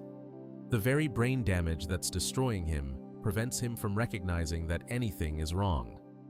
In addiction medicine, this is called lack of insight, or anosognosia. The damage to the frontal lobes impairs the ability to accurately assess one's own condition. Addicts with brain damage literally cannot see what everyone else can clearly observe, that they have a serious problem that's destroying their life. Brian drinks in almost every episode. No one seriously challenges it. The Griffin family has normalized his drinking to the point where it's just how Brian is. This is exactly how enabling works in real families affected by addiction. Everyone adjusts to the addict's behavior rather than confronting it. Why this theory matters? It's darker than you think. If this theory is correct, if Brian's decline really does represent realistic cognitive deterioration from substance abuse, then Family Guy has been telling one of the darkest stories on television, hiding it inside a crude comedy.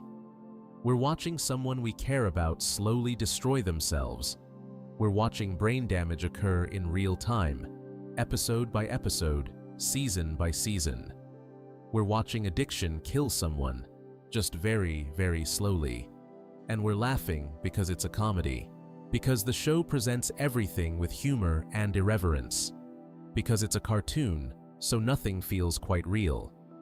But if you stop laughing for a moment and think about what's actually happening, a highly intelligent being slowly losing their mental faculties due to untreated addiction while everyone around them either doesn't notice or doesn't care enough to intervene. It's genuinely tragic.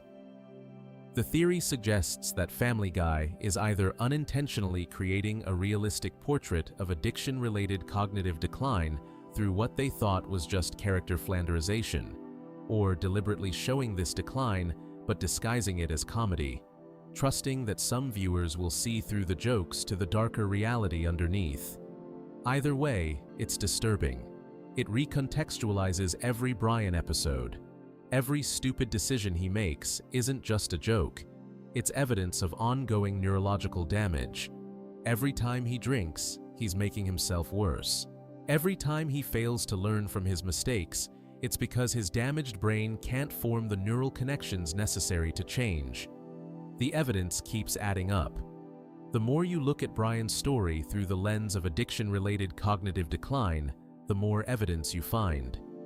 His inability to hold a job for any length of time, classic addiction behavior, and executive function impairment. His constant failed relationships, addiction destroys intimate connections and damages the brain regions that allow for emotional bonding. His financial problems, despite having no real expenses, poor judgment, and impulse control problems from frontal lobe damage. His need to drink at all hours, The brain of an alcoholic has physically changed to require alcohol to function normally. His defensive reactions when confronted about his drinking, denial, and lack of insight from cognitive impairment. His inability to finish writing projects, addiction and brain damage impair focus, motivation, and the ability to engage in complex, sustained tasks. His worsening treatment of the people who care about him, damage to brain regions responsible for empathy and social understanding. Every symptom fits. Every behavior makes sense through this lens. The theory isn't just plausible, it's almost impossible to ignore once you see it. Living with the theory. How it changes the show. Once you accept the alcoholism theory, Family Guy becomes a different show. Not necessarily a worse show, but a darker one, a more complex one. A show that's saying something meaningful about addiction, even if it's saying it quietly underneath all the jokes. Every episode becomes a chapter in Brian's long decline. Every drink he takes is another small nail in the coffin of his cognitive abilities. Every stupid decision is evidence that the damage is progressing. Every moment of selfishness or cruelty is a symptom of a brain that's losing its ability to consider others.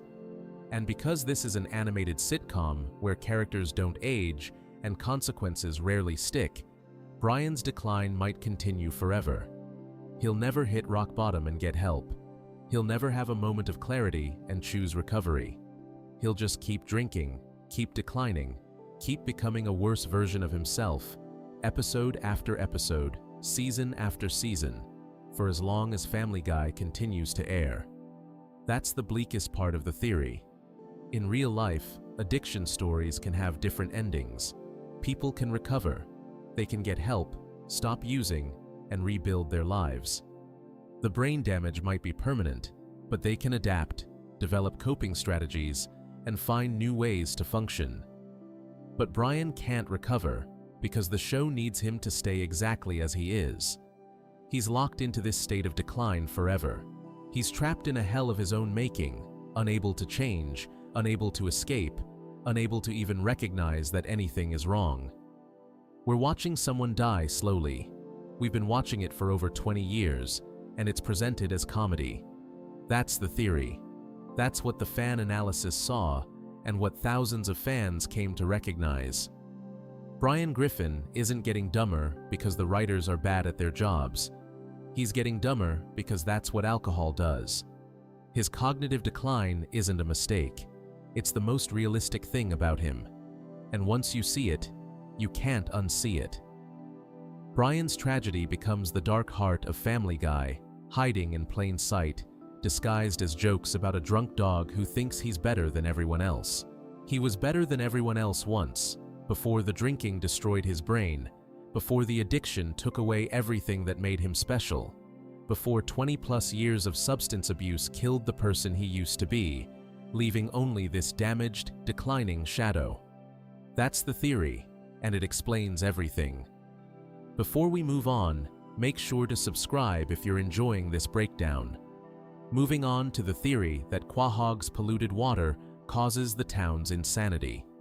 Quahog's poisoned water is making everyone crazy. Family Guy takes place in Quahog, Rhode Island, a seemingly normal American town where completely insane things happen every day. People survive falls that should kill them. Characters act like total idiots. The show cuts away to random hallucinations that have nothing to do with what's happening. Everyone behaves like they've lost their minds. Most viewers assume this is just how cartoons work. It's comedy. It's not supposed to make sense. But one fan theory offers a darker explanation. The people of Quahog aren't just cartoon characters acting silly. They're genuinely brain damaged from drinking poisoned water. The canon evidence. Lake Quahog is actually polluted. This isn't just speculation. The show itself confirms that Quahog's water supply is contaminated with toxic chemicals.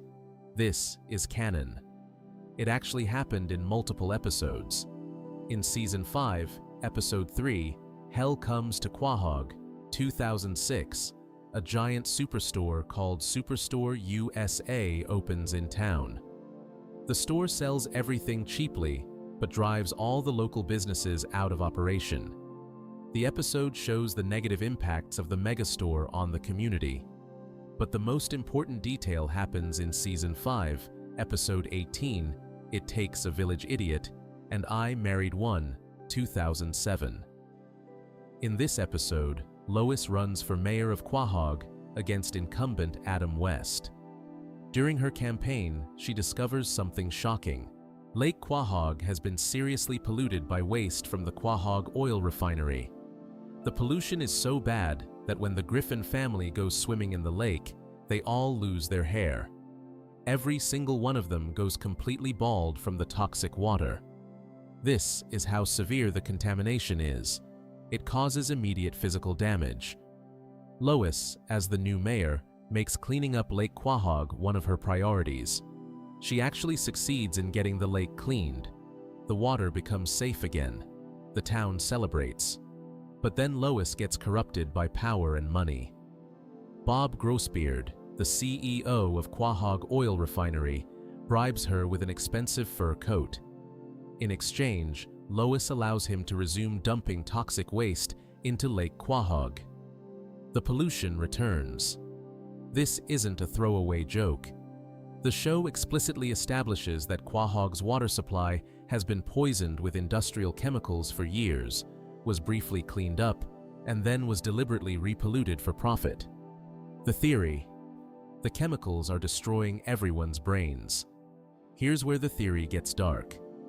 Lake Quahog is the town's water source. When the lake is polluted, the entire town is drinking contaminated water, and they've been drinking it for years, possibly decades. Industrial waste from oil refineries contains numerous toxic chemicals known to cause neurological damage. Heavy metals like lead and mercury cause brain damage, lower IQ, impair judgment, and cause behavioral problems. Benzene damages the nervous system and causes cognitive impairment. Polycyclic aromatic hydrocarbons, or PAHs, are neurotoxic and cause developmental problems. Volatile organic compounds, or VOCs, affect brain function and cause confusion. Chronic exposure to these chemicals, drinking them in your water every single day, would cause serious neurological problems. The effects would include impaired judgment and decision-making, memory problems, reduced impulse control, behavioral changes, mood swings and aggression, difficulty understanding cause and effect, and possible hallucinations or distorted perception. Now look at how the residents of Quahog behave. Peter Griffin makes catastrophically stupid decisions constantly. Lois goes from reasonable to insane depending on the episode. Cleveland is weirdly calm about everything. Joe overreacts violently to minor problems. Quagmire's sexual behavior goes beyond normal and into genuinely disturbing territory. Adam West, as mayor, makes completely insane policy decisions, like sending the entire police force to Colombia to search for a fictional movie character. Everyone in Quahog acts brain damaged, and, according to the show's own continuity, they've all been drinking poisoned water for years. The cutaways: chemically induced hallucinations. Family Guy is famous for its cutaway gags, those random flashback or fantasy sequences that interrupt the main story. Peter will say something like, "This is worse than that time I fought a giant chicken," and then the show cuts to a 5-minute fight scene with a giant chicken that has nothing to do with the plot. The standard explanation is that these cutaways are just the show's comedic style. They're non-canon jokes that exist outside the story. But the theory suggests something darker. The cutaways are hallucinations. They're not real memories or real events. They're chemically induced delusions caused by brain damage from the contaminated water. Think about it. The cutaways often make no logical sense. They reference events that couldn't possibly have happened. They're absurd, disconnected from reality, and sometimes genuinely disturbing. They show exactly the kind of distorted thinking you'd expect from someone suffering from toxic chemical exposure. Peter doesn't actually remember fighting the giant chicken over an expired coupon. Well, that fight is semi-canon, but you get the point. His brain, damaged by years of drinking poisoned water, is creating false memories and weird associations. When he tries to explain something, his contaminated mind produces these bizarre mental images instead of coherent thoughts. The same applies to all the characters. When Lois has flashbacks to her rich upbringing, we see increasingly absurd scenarios. When Stewie remembers something, it's often nonsensical. These aren't memories, they're symptoms of neurological damage, how the characters changed before and after pollution. The theory suggests that the character's behavior has gotten progressively worse as the years of chemical exposure add up. Let's look at specific changes. Peter Griffin. In early seasons, Peter was dumb, but not completely non-functional. He held jobs. He made some reasonable decisions. He could occasionally think through problems. Later, Peter is catastrophically stupid, makes decisions that should result in his death, and seems to have lost all connection to cause and effect. This tracks with progressive brain damage from toxin exposure. Lois Griffin. Early Lois was the responsible parent trying to hold the family together. Later, Lois becomes increasingly violent, unstable, and cruel. She goes from patient mother to someone who seems genuinely disturbed. Her behavior becomes erratic and unpredictable, consistent with neurological damage. Chris Griffin. Chris started as a somewhat slow teenager with normal teen problems. He's become progressively dumber and more bizarre. His artwork goes from weird kid stuff to genuine signs of mental disturbance. His behavior becomes increasingly disconnected from reality. Stewie Griffin. Interestingly, Stewie seems to get less violent and more normal over time. The theory could explain this too. As a baby, he's been exposed for less time than the adults. His brain is still developing and might be adapting better. Or perhaps his genius-level intelligence gives him more cognitive reserve to resist the damage. Meg Griffin. Meg starts as an awkward but relatively normal teenager. Over time, she becomes more disturbed, developing genuinely dark psychological problems. She becomes a serial killer in some episodes, played for laughs, but still, her mental state clearly deteriorates.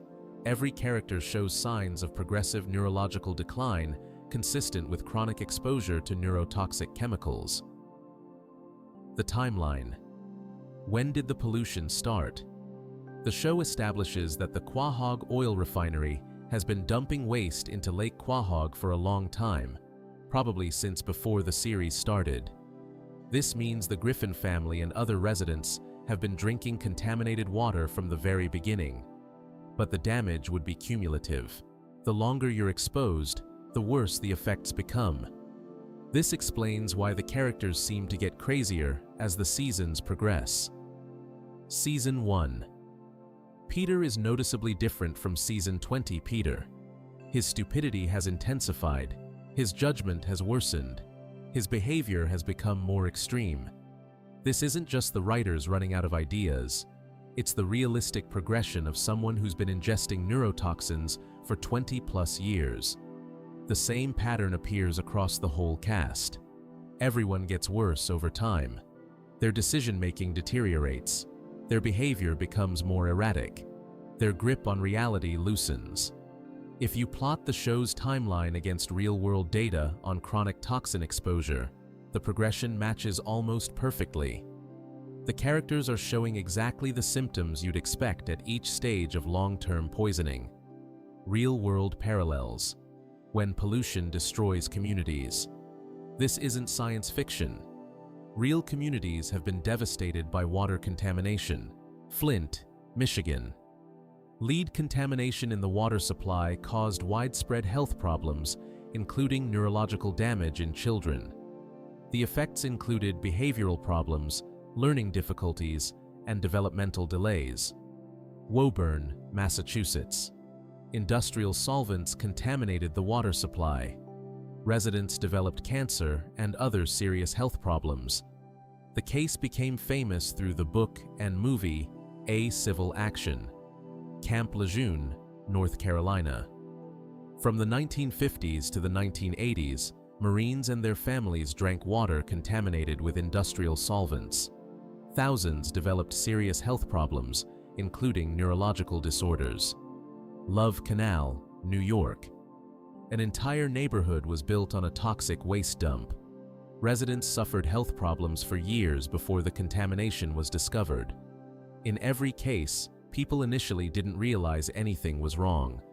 They drank the water, used it for cooking and bathing, and slowly got sicker.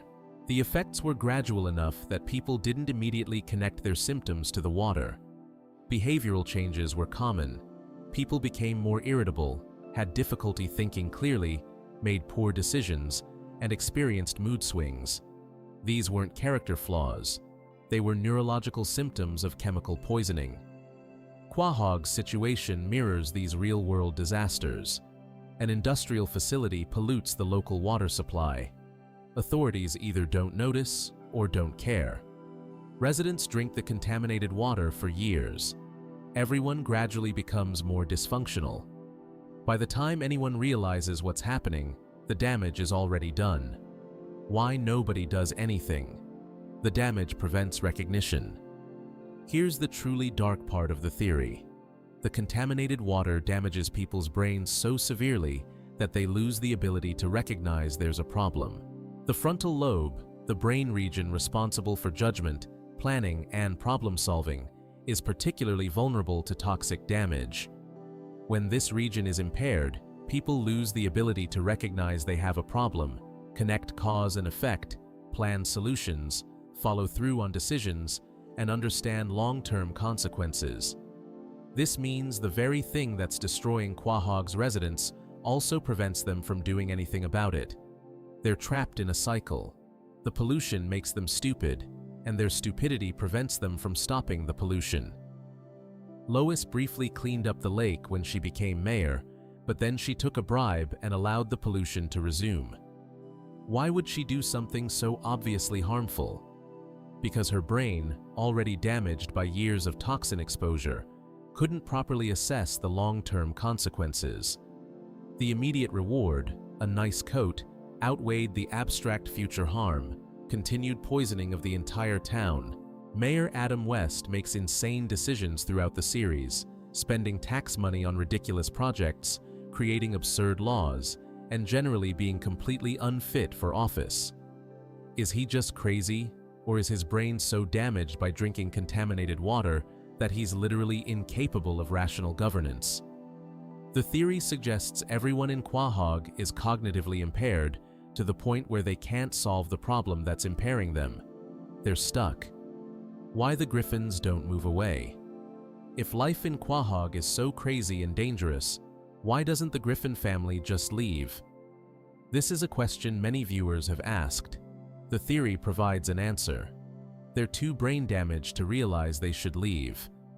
Peter frequently loses his job, endangers his family, and faces life-threatening situations. A rational person would relocate to a safer, more stable environment. But Peter never seriously considers moving. None of them do. There are episodes where the family briefly moves elsewhere. They went to Texas for a while, for instance, but they always come back to Quahog. Why?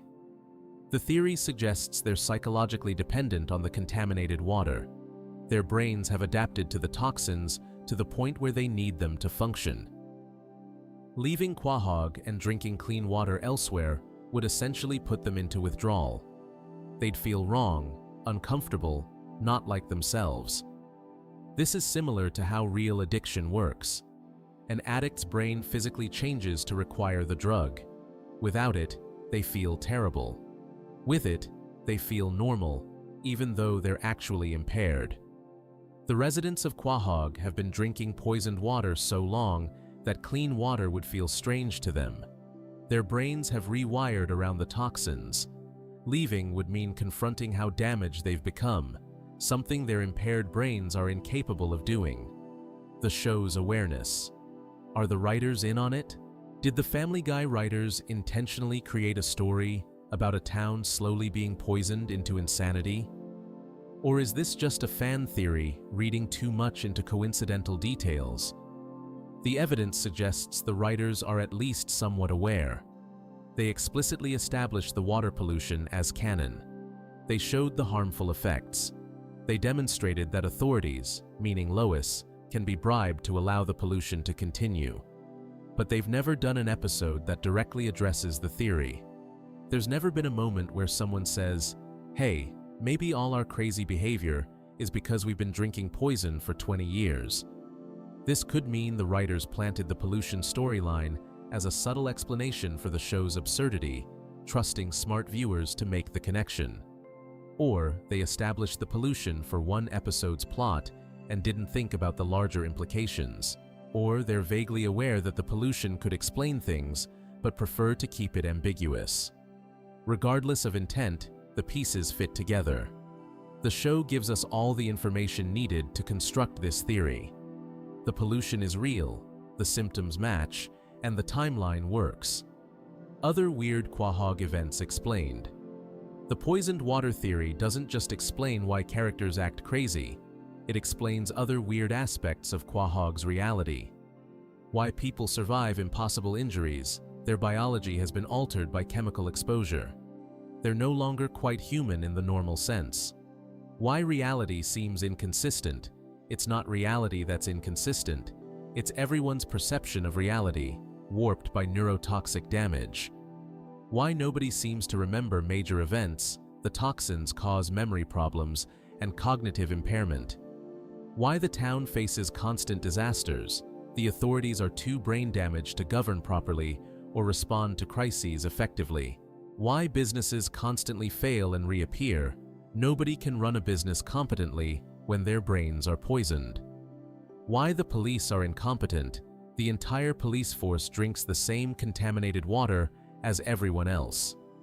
Every bizarre element of life in Quahog can be traced back to the poisoned water supply. The saddest part, it's not going to get better. The most depressing aspect of this theory is that there's no hope of improvement. In a normal story about environmental disaster, people eventually discover the problem, clean up the pollution, and begin to recover. But Family Guy is a sitcom. The status quo must be maintained. Quahog will never be truly cleaned up because the show needs it to stay crazy. The characters will never recover because the show needs them to keep behaving absurdly. The residents of Quahog are trapped in an endless cycle of poisoning and dysfunction. They'll keep drinking the contaminated water. Their brains will continue deteriorating. They'll make increasingly poor decisions. They'll suffer consequences, forget what happened, and repeat the same mistakes. And it will never stop, not as long as the show keeps airing.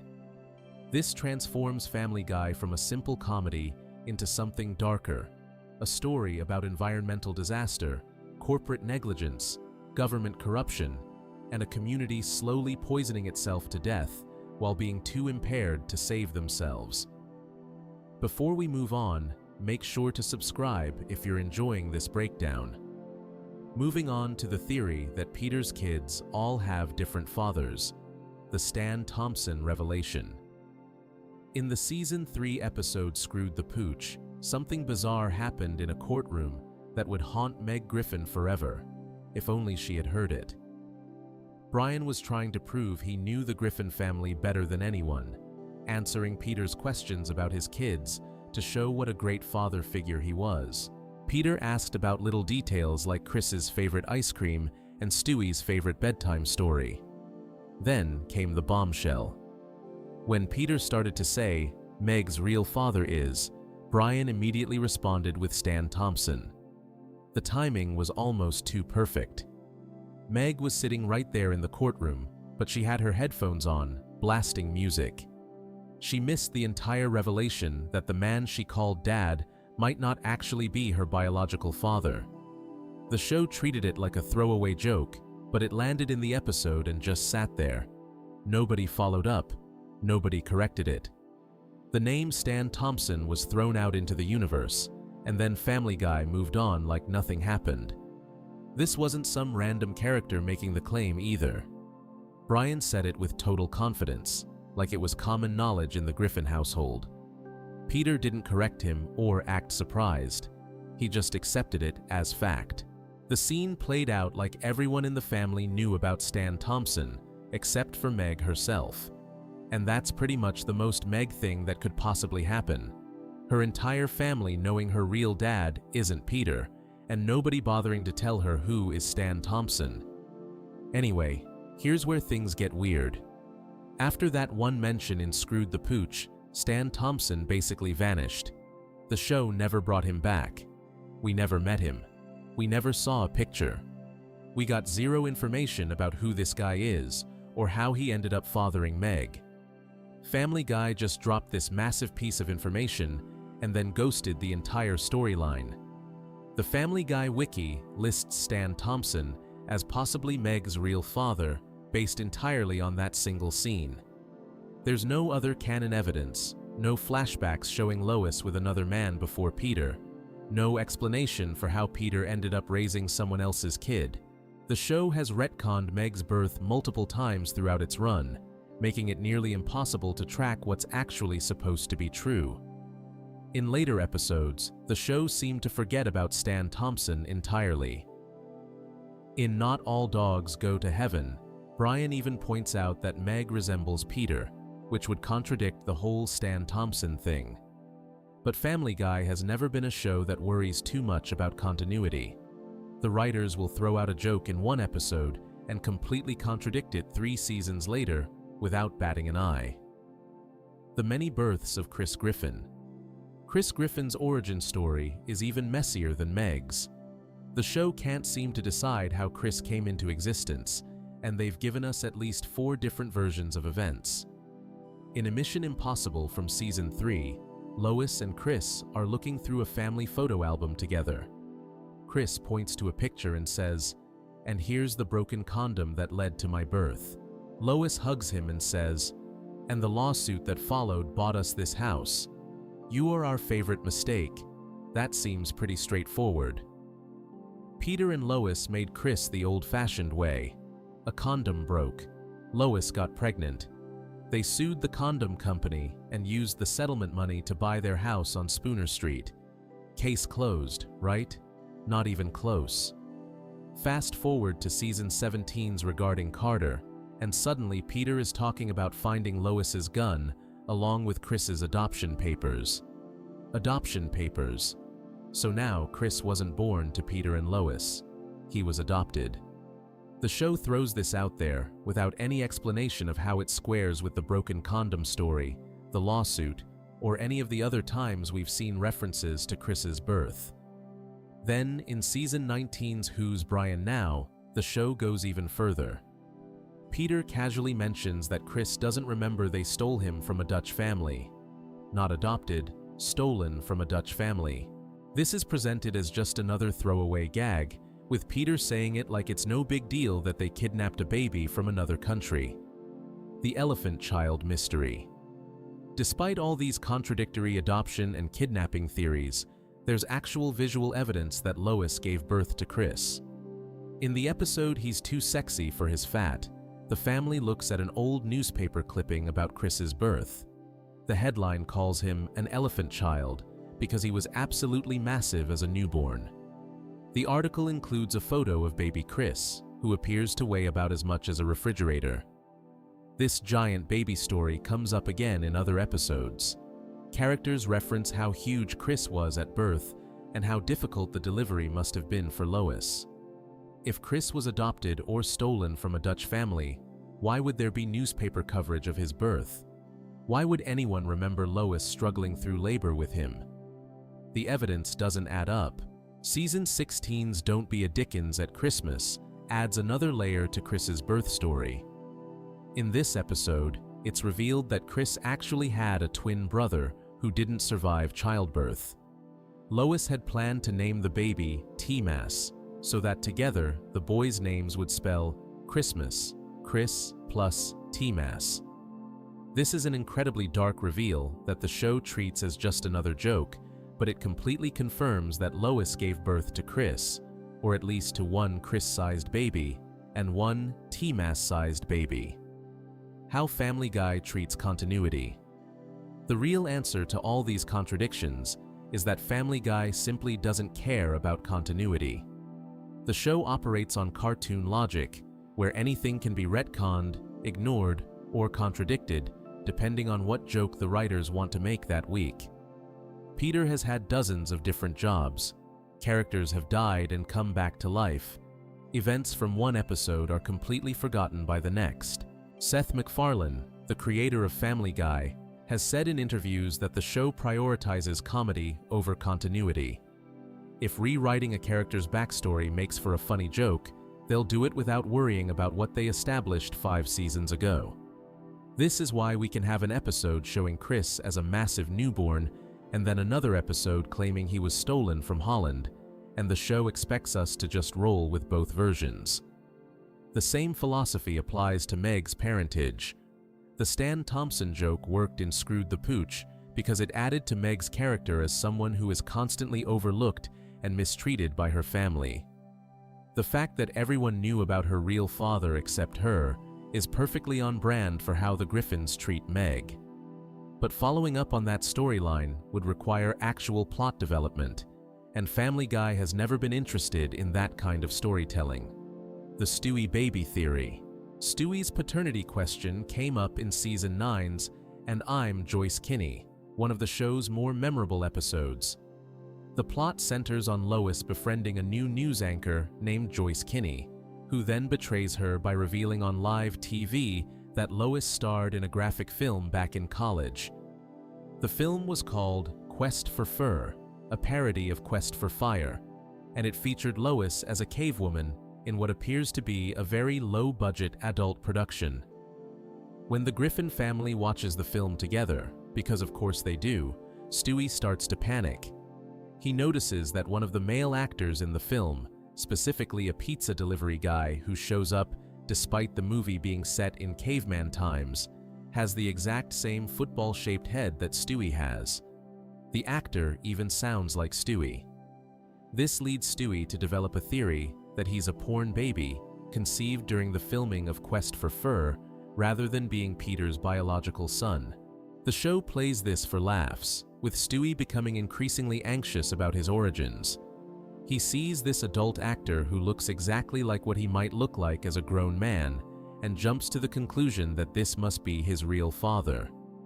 The visual similarity between baby Stewie and the porn actor is definitely intentional. The animators gave them the same distinctive head shape that no other character in the show has. Why the Stewie theory makes no sense. Here's the problem with Stewie being conceived during Quest for Fur. Basic timeline math. Lois made the film in college back in the early 1980s before she ever met Peter. The movie explicitly states this. Lois needed money for tuition after her wealthy parents cut her off, so she turned to adult films as a way to pay for school. This all happened years before she married Peter and started having kids. Stewie is the youngest Griffin child, Meg is the oldest, then Chris, then Stewie. For Stewie to have been conceived during the filming of Quest for Fur, he would have had to be born before Meg and Chris, which makes no sense. Stewie was born after Peter and Lois had been married for several years and had already raised 2 other children. The timeline just doesn't work. Even the show itself acknowledges this plot hole. On the IMDb Goofs page for And I'm Joyce Kinney, users point out that Stewie worrying about being a porn baby is impossible given that he's the youngest child. The entire storyline is built on a logical impossibility that the writers either didn't notice or didn't care about because it made for funny scenes of Stewie freaking out. Peter is definitely Stewie's dad. Unlike Meg and Chris, where the show at least throws out alternative paternity theories, even if they're jokes, Stewie's parentage has been firmly established multiple times. The movie, Stewie Griffin. The untold story focuses heavily on Stewie's conception and includes flashbacks to Peter and Lois creating him. There are no hints of anyone else being involved. More importantly, Stewie has a half-brother named Bertram, who serves as his nemesis throughout several episodes. Bertram was conceived from one of Peter's sperm donations and becomes Stewie's rival. The entire dynamic between Stewie and Bertram is built on them being half-brothers who share Peter as their father. If Peter wasn't Stewie's biological dad, the Bertram storyline would make zero sense. The show has also done multiple episodes about Stewie's conception, specifically with Peter as the father. Chap Stewie from season 12 involves Stewie learning about his conception and dealing with the psychological implications of his origins. These episodes treat Peter's paternity as an established fact, not as something questionable. The real reason for these theories. So why does Family Guy keep throwing out hints that Peter might not be the biological father of his children? It's simple. The joke is funny. The idea that Peter is raising 3 kids who aren't actually his fits perfectly with the show's sense of humor. Peter is portrayed as an incompetent father who often forgets his kids exist or actively works against their interests. Finding out they're not biologically his would almost be a relief for everyone involved. For Meg, specifically, the Stan Thompson joke serves a narrative purpose. Meg is the family punching bag, constantly ignored and mistreated by everyone around her. The revelation that her real father is some guy named Stan Thompson, and that everyone in the family knows except her, is peak Meg suffering. It's tragic and absurd in exactly the way Family Guy likes to treat Meg's character. The Chris kidnapping and adoption jokes work because Chris is portrayed as simple and easygoing. He's the kind of character who probably wouldn't question being told he was stolen from a Dutch family as a baby. He'd just accept it and move on with his day. The jokes about Chris's origins play into his characterization as someone who doesn't overthink things. What the show has actually confirmed. If we strip away all the jokes, gags, and throwaway lines, what does Family Guy actually establish as canon about the Griffin kids' parentage? The most consistent answer is that Peter and Lois are the biological parents of all 3 children, with some major asterisks. Chris was conceived when a condom broke, leading to an unwanted pregnancy that Peter and Lois eventually accepted. He was born as an unusually large baby, the elephant child, possibly with a twin who didn't survive. Despite jokes about adoption and kidnapping, the visual evidence and multiple episodes show that Lois gave birth to Chris. Stewie is definitively Peter and Lois's biological child. Multiple episodes center on his conception and birth, and his relationship with his half-brother Bertram confirms Peter's paternity. The quest for fur porn baby theory is just Stewie's anxiety talking, based on a timeline that doesn't actually work. Meg is the only one where the show leaves genuine ambiguity. The Stan Thompson reveal in Screwed the Pooch has never been explicitly contradicted or confirmed. Brian said it with confidence. Peter didn't deny it, and the name has popped up occasionally in fan discussions ever since. Whether it's meant to be taken seriously or is just another joke at Meg's expense remains unclear. Why continuity doesn't matter in Quahog. Family Guy exists in a universe where logic takes a backseat to comedy. Characters can die and come back. Peter can have a new job every episode. The Griffin house can be destroyed and rebuilt between scenes. In this kind of show, worrying about who fathered which child feels almost beside the point. The beauty of Family Guy's approach is that every version of events can be true simultaneously in their own way. Chris was born naturally and adopted and stolen from a Dutch family. Stewie is Peter's son and the result of Lois's porn career. Meg's father is Peter and Stan Thompson. The show operates on dream logic, where contradictions don't need resolution. This approach frustrates viewers who want clear answers and consistent world building, but it frees the writers to make whatever jokes they want without being bound by past episodes. For a show that's been on the air for over 20 years and has produced more than 400 episodes, this flexibility has probably been essential to staying fresh and avoiding the creative constraints that kill other long-running series. The paternity questions surrounding the Griffin children ultimately serve the comedy rather than the plot. They're not meant to be solved or taken seriously. They're just another tool in the show's arsenal for generating laughs, usually at the expense of the kids themselves. And in true Family Guy fashion, that's probably exactly how Peter would want it. Before we move on, make sure to subscribe if you're enjoying this breakdown. Moving on to the theory that Stewie funds the family through secret modeling. Stewie funds the family through secret modeling, the hidden money source theory. The Calvin Klein discovery. At the end of Season 2's A Picture is Worth $1,000, something significant happens that the show immediately forgets about. The Griffin family is in New York City, walking out after Chris's failed art career has crashed and burned. They're heading back to Rhode Island with nothing to show for their trip. Then, Calvin Klein himself spots them on the street. Klein approaches the family, and his eyes lock onto Stewie.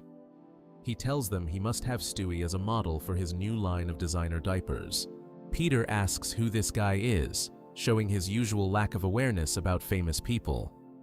Brian has to explain that Klein is a fashion designer, making a joke about distinguishing him from other male fashion designers by noting he's actually straight. The episode ends with Stewie's image plastered across a massive outdoor advertisement screen in Times Square. He's modeling Calvin Klein's new brand of diapers, his baby face and football-shaped head displayed for millions of people to see. It's a legitimate modeling gig with one of the biggest fashion designers in the world. This isn't some small local campaign. Stewie is on billboards in the most famous advertising space on the planet. The episode that changes everything.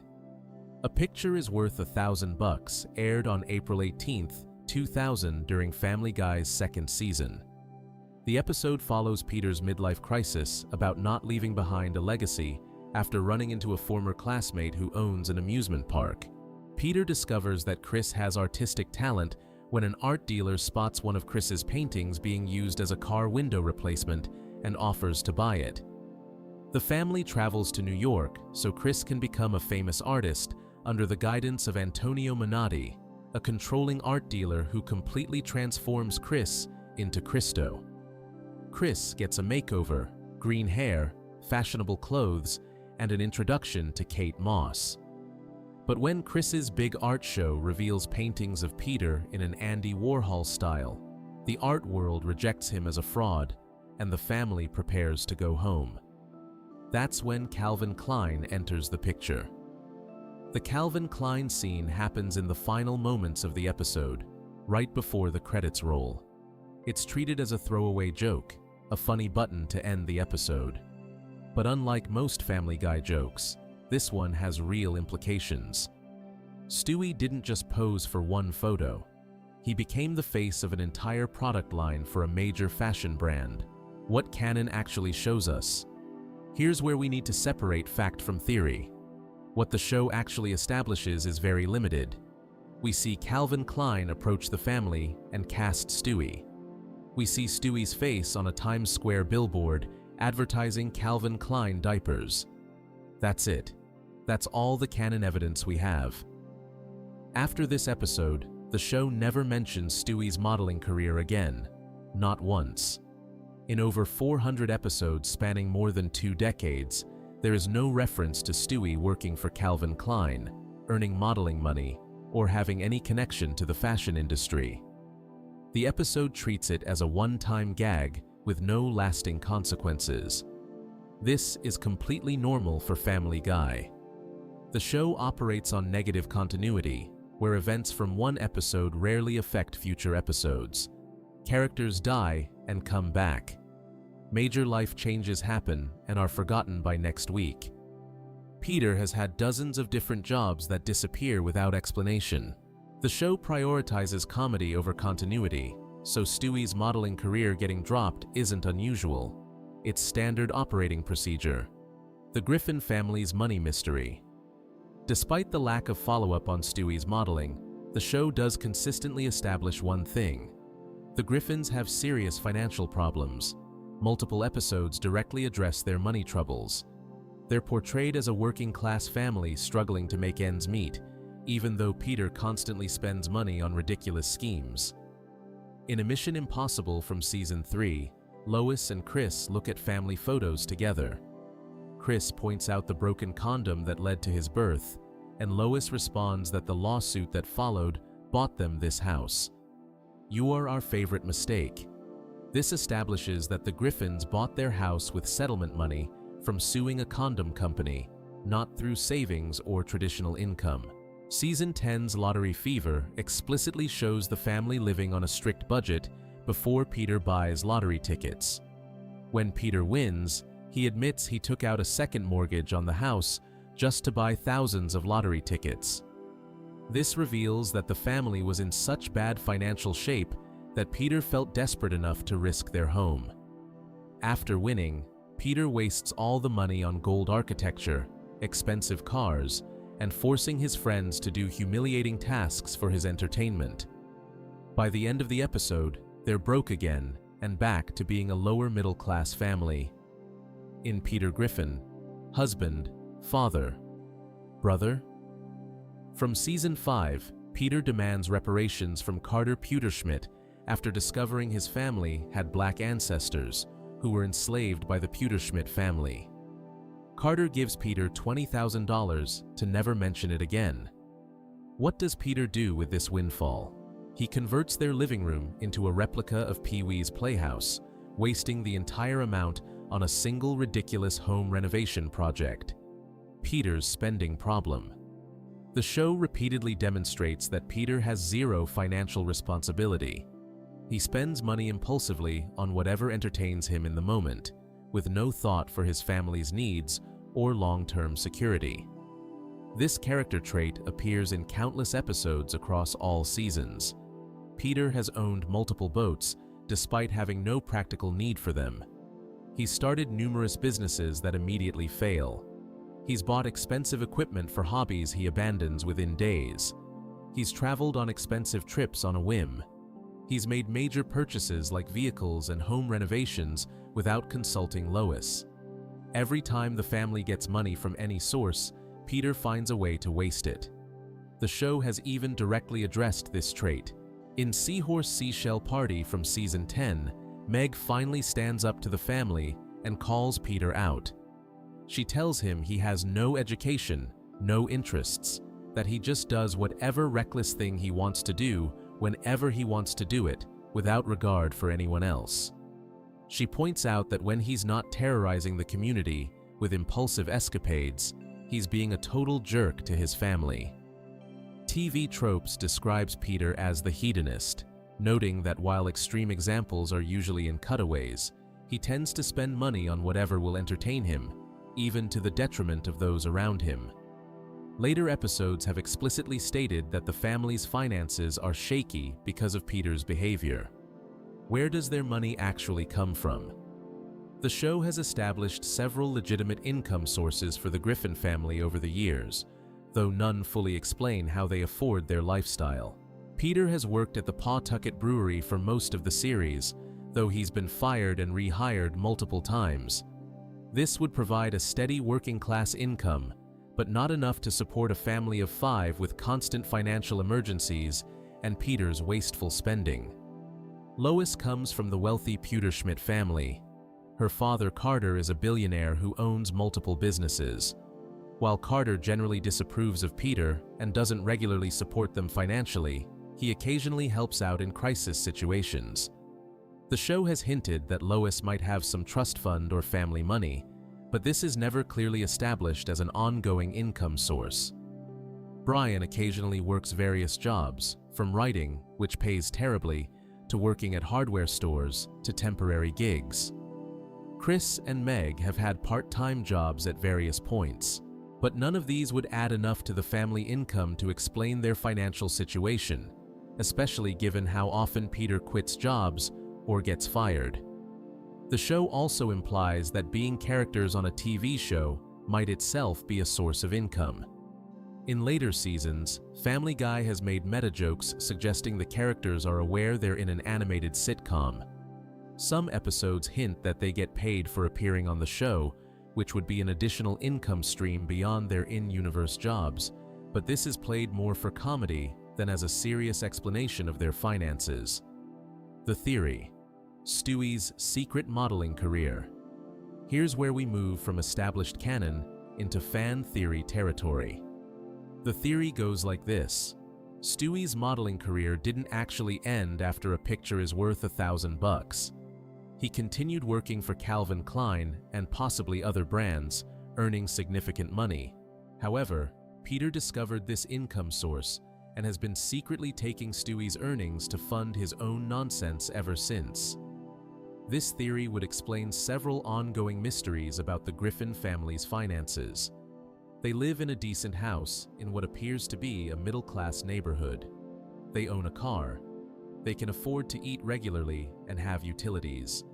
Yet Peter constantly quits jobs, gets fired, or wastes large sums of money on schemes. How do they survive? Secret modeling income from Stewie could be the answer. The theory suggests that Peter, being the selfish and irresponsible father he is, simply takes the modeling checks that come for Stewie and spends them however he wants. Stewie, despite being a genius baby, might not have legal control over his own earnings. In the real world, child actors' parents control their income, often with disastrous results. The same could apply to child models, even genius baby ones. This would explain why the show never mentions Stewie's modeling again. It's not that it stopped, it's that it became a secret source of income that the family doesn't talk about. The modeling work continues off-screen, generating regular paychecks that Peter intercepts and wastes. Meanwhile, Stewie focuses on his plans for world domination and his friendship with Brian, unaware or unconcerned that his father is stealing from him. Problems with the theory. While this theory is creative and would explain some inconsistencies, it has significant problems when examined against what the show actually presents. The biggest issue is that Family Guy never hints at this arrangement, even once. Not a single episode, cutaway gag, or throwaway line suggests Stewie continues modeling or that Peter is taking his earnings. Family Guy isn't subtle about its running gags. When something is meant to be an ongoing element, the show references it repeatedly. Peter's fights with the giant chicken appear across multiple seasons. Stewie's relationship with Brian is a constant thread. The show's meta-humor about being cancelled and brought back gets mentioned regularly. If Stewie's modeling was meant to be an ongoing income source, the show would have made at least one joke about it in over 20 years. The show also contradicts this theory by showing the Griffins genuinely struggling with money. In Lottery Fever, they're on a strict budget before winning. In various episodes, they can't afford medical bills, home repairs, or other expenses. If Peter had access to regular modeling income from Stewie, these financial crises wouldn't happen, unless Peter is somehow spending every single dollar of Stewie's earnings immediately, in which case there should still be some financial cushion. Additionally, Stewie's character development makes this theory unlikely. As the series has progressed, Stewie has become less focused on world domination and more on his relationship with Brian and his own personal projects. He's shown to be extremely protective of Rupert, his teddy bear, and aware of his own interests. It seems unlikely that he would let Peter steal his earnings without some kind of revenge plot or confrontation. Based purely on what the show establishes, here's what we know for certain. Stewie was cast by Calvin Klein to model diapers at the end of A Picture Is Worth $1,000. His image appeared on a Times Square billboard. The show never references this modeling career again in any subsequent episode. The Griffin family has ongoing financial struggles despite Peter's frequent wasteful spending on ridiculous schemes and projects. The theory that Stewie secretly continues modeling and Peter steals his earnings is speculation, not canon. It's a fan explanation for the show's financial inconsistencies, but it's not supported by any actual evidence from the episodes. The real explanation for the Griffin family's finances is simpler and more boring. Family Guy doesn't care about continuity, and the writers make up whatever they need for each individual episode's plot. The show operates on cartoon logic, where consequences don't carry over between episodes. The Griffins are as rich or as poor as the current story requires them to be. Sometimes they're desperate for money. Sometimes they casually spend thousands on Peter's whims. And the show expects viewers to accept these contradictions as part of its comedic style. Stewie's modeling career was a one-episode joke that ended when the episode ended, just like countless other plot points throughout the series. Before we move on, make sure to subscribe if you're enjoying this breakdown. Moving on to the theory that the Griffins are all TV actors. The Griffins are all TV actors. What Inside Family Guy actually shows. The episode that broke the fourth wall. On October 23, 2016, Family Guy aired an episode unlike anything the show had done before. Season 15, Episode 4, titled Inside Family Guy, took viewers behind the scenes of the show itself. The episode was hosted by James Woods, the actor who voices himself as a recurring character on the series. Woods guided viewers through what was presented as a typical production week for Family Guy, showing the cast and crew at work making an episode. The episode opens with Woods explaining that for the first time ever, audiences would see what it's really like for the Griffin family, who not only live together, but also star in a sitcom together. This setup immediately establishes the episode's central concept. The Griffins are actors who play fictionalized versions of themselves on a television show, also called Family Guy. How the episode presents the Griffins. In Inside Family Guy, each member of the Griffin family is shown as an actor with a life beyond the animated show. They give interviews talking about their experiences working on the series. They have dressing rooms on a studio lot. They attend table reads where the cast sits together and reads through scripts for upcoming episodes. They interact with writers, producers, and network executives. Peter Griffin is shown as the difficult star of the show. He arrives late to work. He complains about scripts. He acts like a prima donna on set. The other cast members discuss Peter's behavior in their interviews, with Brian noting that Peter is hard to work with, though not as disgusting as Jim Belushi, he adds. Lois Griffin talks about the challenges of being married to Peter, both in the show and in real life, since they play a married couple on screen and are apparently actually married off-screen as well. She discusses discovering inappropriate photos on Peter's phone and the complicated excuses he gave involving the cloud and Apple's photo system. Stewie Griffin, voiced by the show's creator Seth MacFarlane, appears in interviews discussing the production. In one scene, Stewie calls the show awful, expressing frustration with how it's written. The episode reveals that Stewie speaks in his regular British accent even when not filming scenes, suggesting this is how the actor who plays Stewie actually talks. Chris, Meg, and Brian also appear as themselves, giving interviews and participating in the behind-the-scenes footage. The episode shows them in makeup chairs, walking around the studio lot, and interacting with each other between takes. The central plot. Peter gets fired. The main storyline of Inside Family Guy follows Peter's removal from the show. The episode reveals that Peter becomes difficult to work with. Every Monday, he complains that the show isn't funny anymore, that every joke needs to be shocking or gross, and that he's sick of working on it. His behavior has gotten so bad that the writers and producers decide to fire him. To accomplish this, they write a fake script called Peter Dies, We're Really Serious, No Joke, He's Dead and Never Coming Back. During the table read, where the cast gathers to read through the week's script together, Peter discovers that his character is being killed off.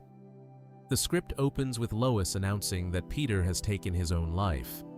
When Peter suggests they could use Stewie's time machine to undo this, a line from Stewie in the script immediately shuts down that possibility.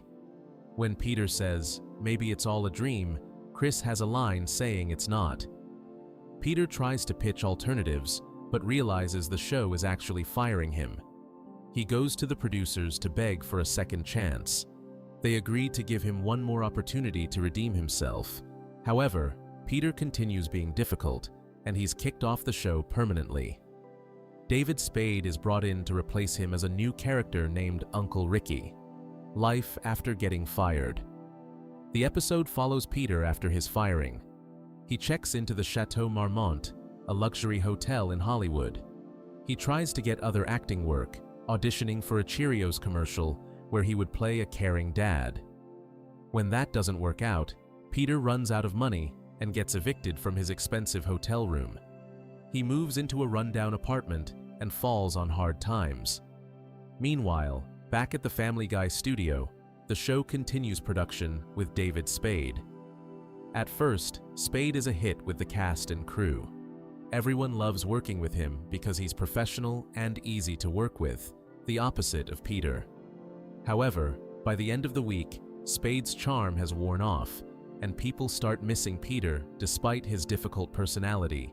Peter, determined to get his job back, goes to Fox Television Group headquarters and pitches a new show idea to the network executives Dana Walden and Gary Newman, who appear as themselves in the episode. His pitch is called Bumbler with a Tumbler. The network buys the show and gives Peter a 3-season order. However, after network notes and changes, the show airs as Bumbler with a Fumbler, which makes sense to nobody, but somehow gets renewed for a 3rd season anyway. Getting his own show gives Peter access back to the studio lot.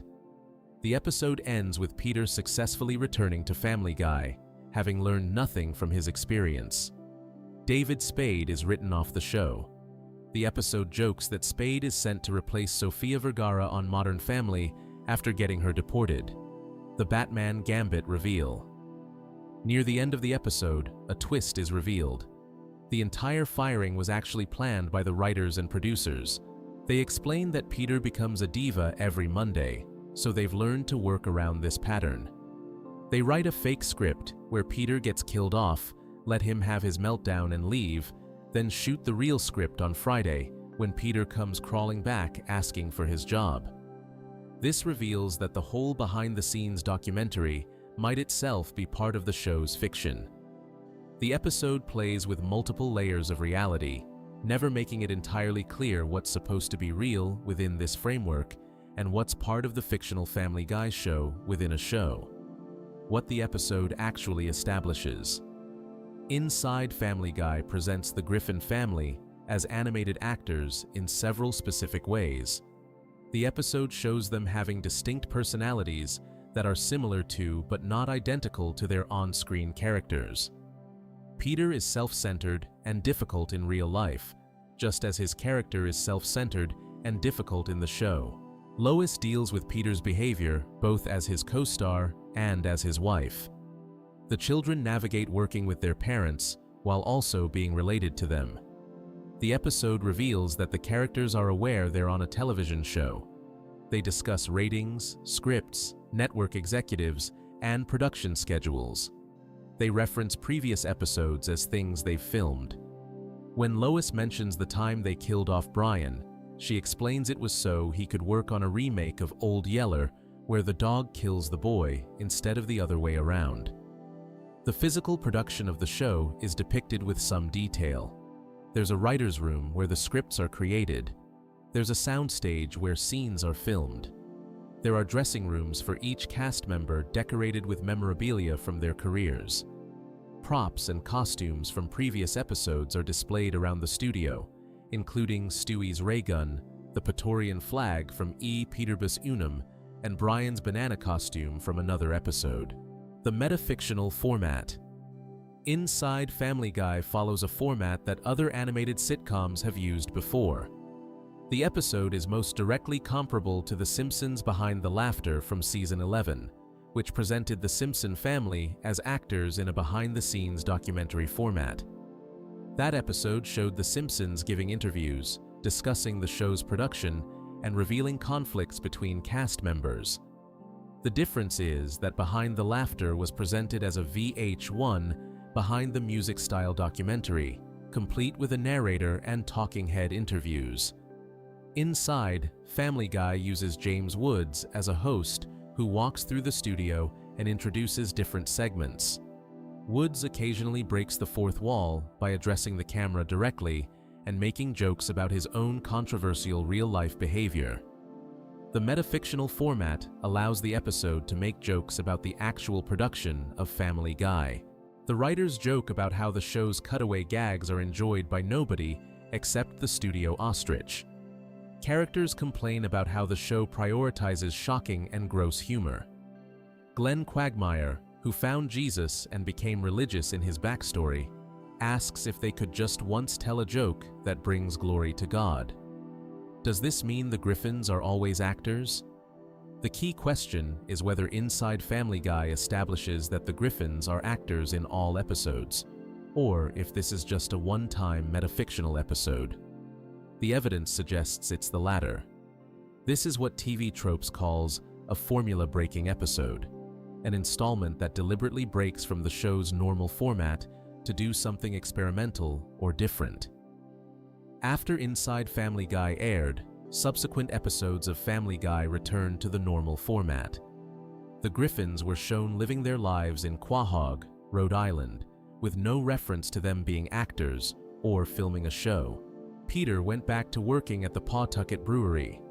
The family dealt with various sitcom plots. There was no acknowledgement that they were performing for cameras or that any of the events were scripted. Family Guy has done other episodes that play with the show's format and fourth wall. The Simpsons Guy was a crossover with The Simpsons. Various Road to episodes feature Brian and Stewie traveling to alternate universes. Several episodes have ended with the characters directly addressing the audience. But none of these format-breaking episodes permanently change how the show operates. The show has also made meta-jokes about being a television series in various episodes beyond Inside Family Guy. Characters occasionally reference being on a show, mention ratings, or break the fourth wall. But these moments are treated as jokes rather than as establishing a consistent reality where the Griffins are actors. Why the episode works as comedy. Inside Family Guy succeeds as an episode because it lets the show mock itself by presenting the Griffins as actors. The episode can make jokes about Family Guy's actual production, writing process, and reputation. The writers can criticize their own show through the characters' complaints while still making those complaints funny. The episode pokes fun at how network television works. Peter's pitch getting picked up for 3 seasons, despite making no sense, satirizes how networks greenlight shows. The network notes that transform Bumbler with a tumbler into Bumbler with a fumbler mock how executive interference ruins creative projects.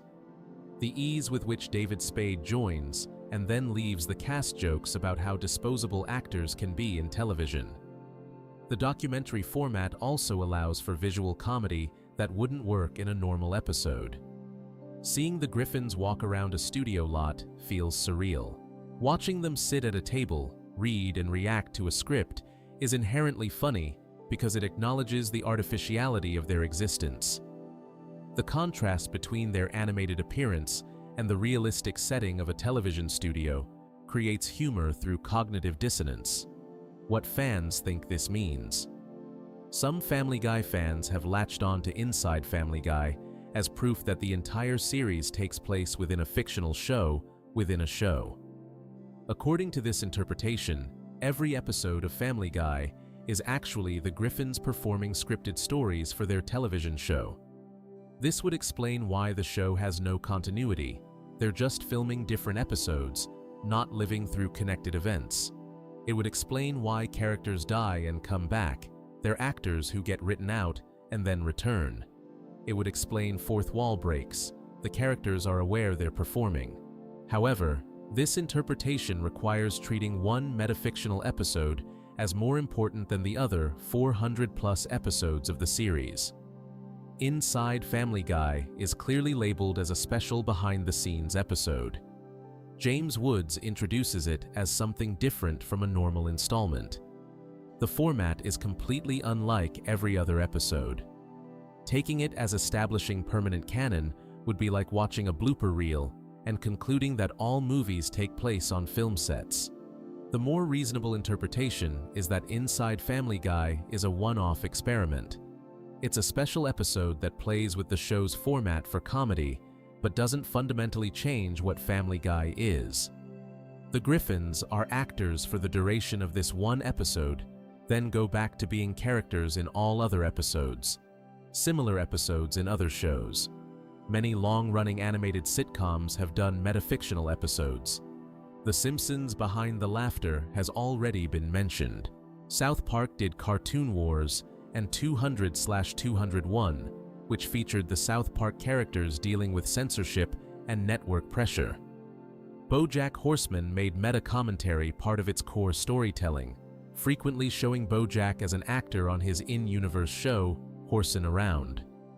These episodes work because they let shows comment on themselves. They can address criticisms, poke fun at their own weaknesses, and acknowledge the artificiality of television. But they're typically treated as special events rather than as revealing the true nature of the show. When The Simpsons returned after Behind the Laughter, the family wasn't still pretending to be actors. They were back to being the Simpson family. Inside Family Guy fits into this tradition. It's a clever episode that uses the behind-the-scenes format for comedy. It provides commentary on how Family Guy works and what it's like to produce an animated sitcom, but it's not meant to recontextualize every other episode of the series. It's a fun experiment, not a permanent change to the show's reality. The episode's legacy. Inside Family Guy aired once during season 15 and hasn't been directly referenced since. Later episodes haven't shown the Griffins as actors or mentioned that they film a television show. The episode stands alone as a unique installment in the series, remembered by fans, but not integrated into ongoing continuity. The episode did fairly well with viewers, though it wasn't one of the highest-rated episodes of the season. Reviews were mixed. Some viewers enjoyed the meta-humor and behind-the-scenes format. Others found it boring, or felt it broke the show's immersion too much. The episode has a 6.7 rating on IMDb, which is slightly below average for Family Guy. The episode is most often compared to similar metafictional episodes from other shows, particularly Behind the Laughter from The Simpsons. Fans who enjoy experimental episodes and fourth wall breaking tend to like Inside Family Guy. Fans who prefer traditional storytelling often skip it on rewatches. So, does Inside Family Guy prove that the Griffins are all TV actors? Within that specific episode, yes, they are explicitly shown as actors who work on a television show. For that one episode, the format of Family Guy is a behind-the-scenes documentary about animated actors.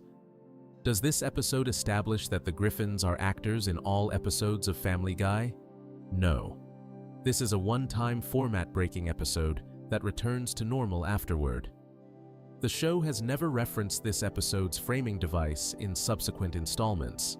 The Griffins go back to being characters living in Quahog rather than actors filming a show. The episode is best understood as a metafictional comedy experiment, rather than as revealing secret truth about the series. It's Family Guy commenting on itself, making jokes about television production, and having fun with a documentary format.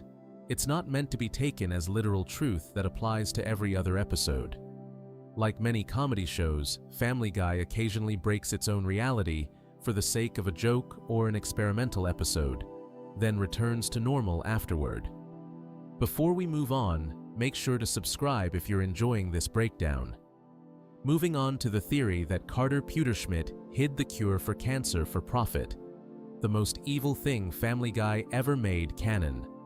The episode that revealed a monstrous secret. On November 4th, 2012, Family Guy aired an episode that would permanently establish Carter Pewterschmidt as one of the most evil characters in the show's history. Season 11, Episode 3, titled The Old Man and the Big C, revealed something shocking. Carter's pharmaceutical company discovered a cure for cancer in 1999, and he deliberately kept it hidden from the world to maximize his profits from cancer treatment drugs. This isn't a fan theory or an interpretation of subtle hints. This actually happens in the episode. Carter explicitly admits to hiding the cure for cancer. He uses it to cure himself when he gets cancer.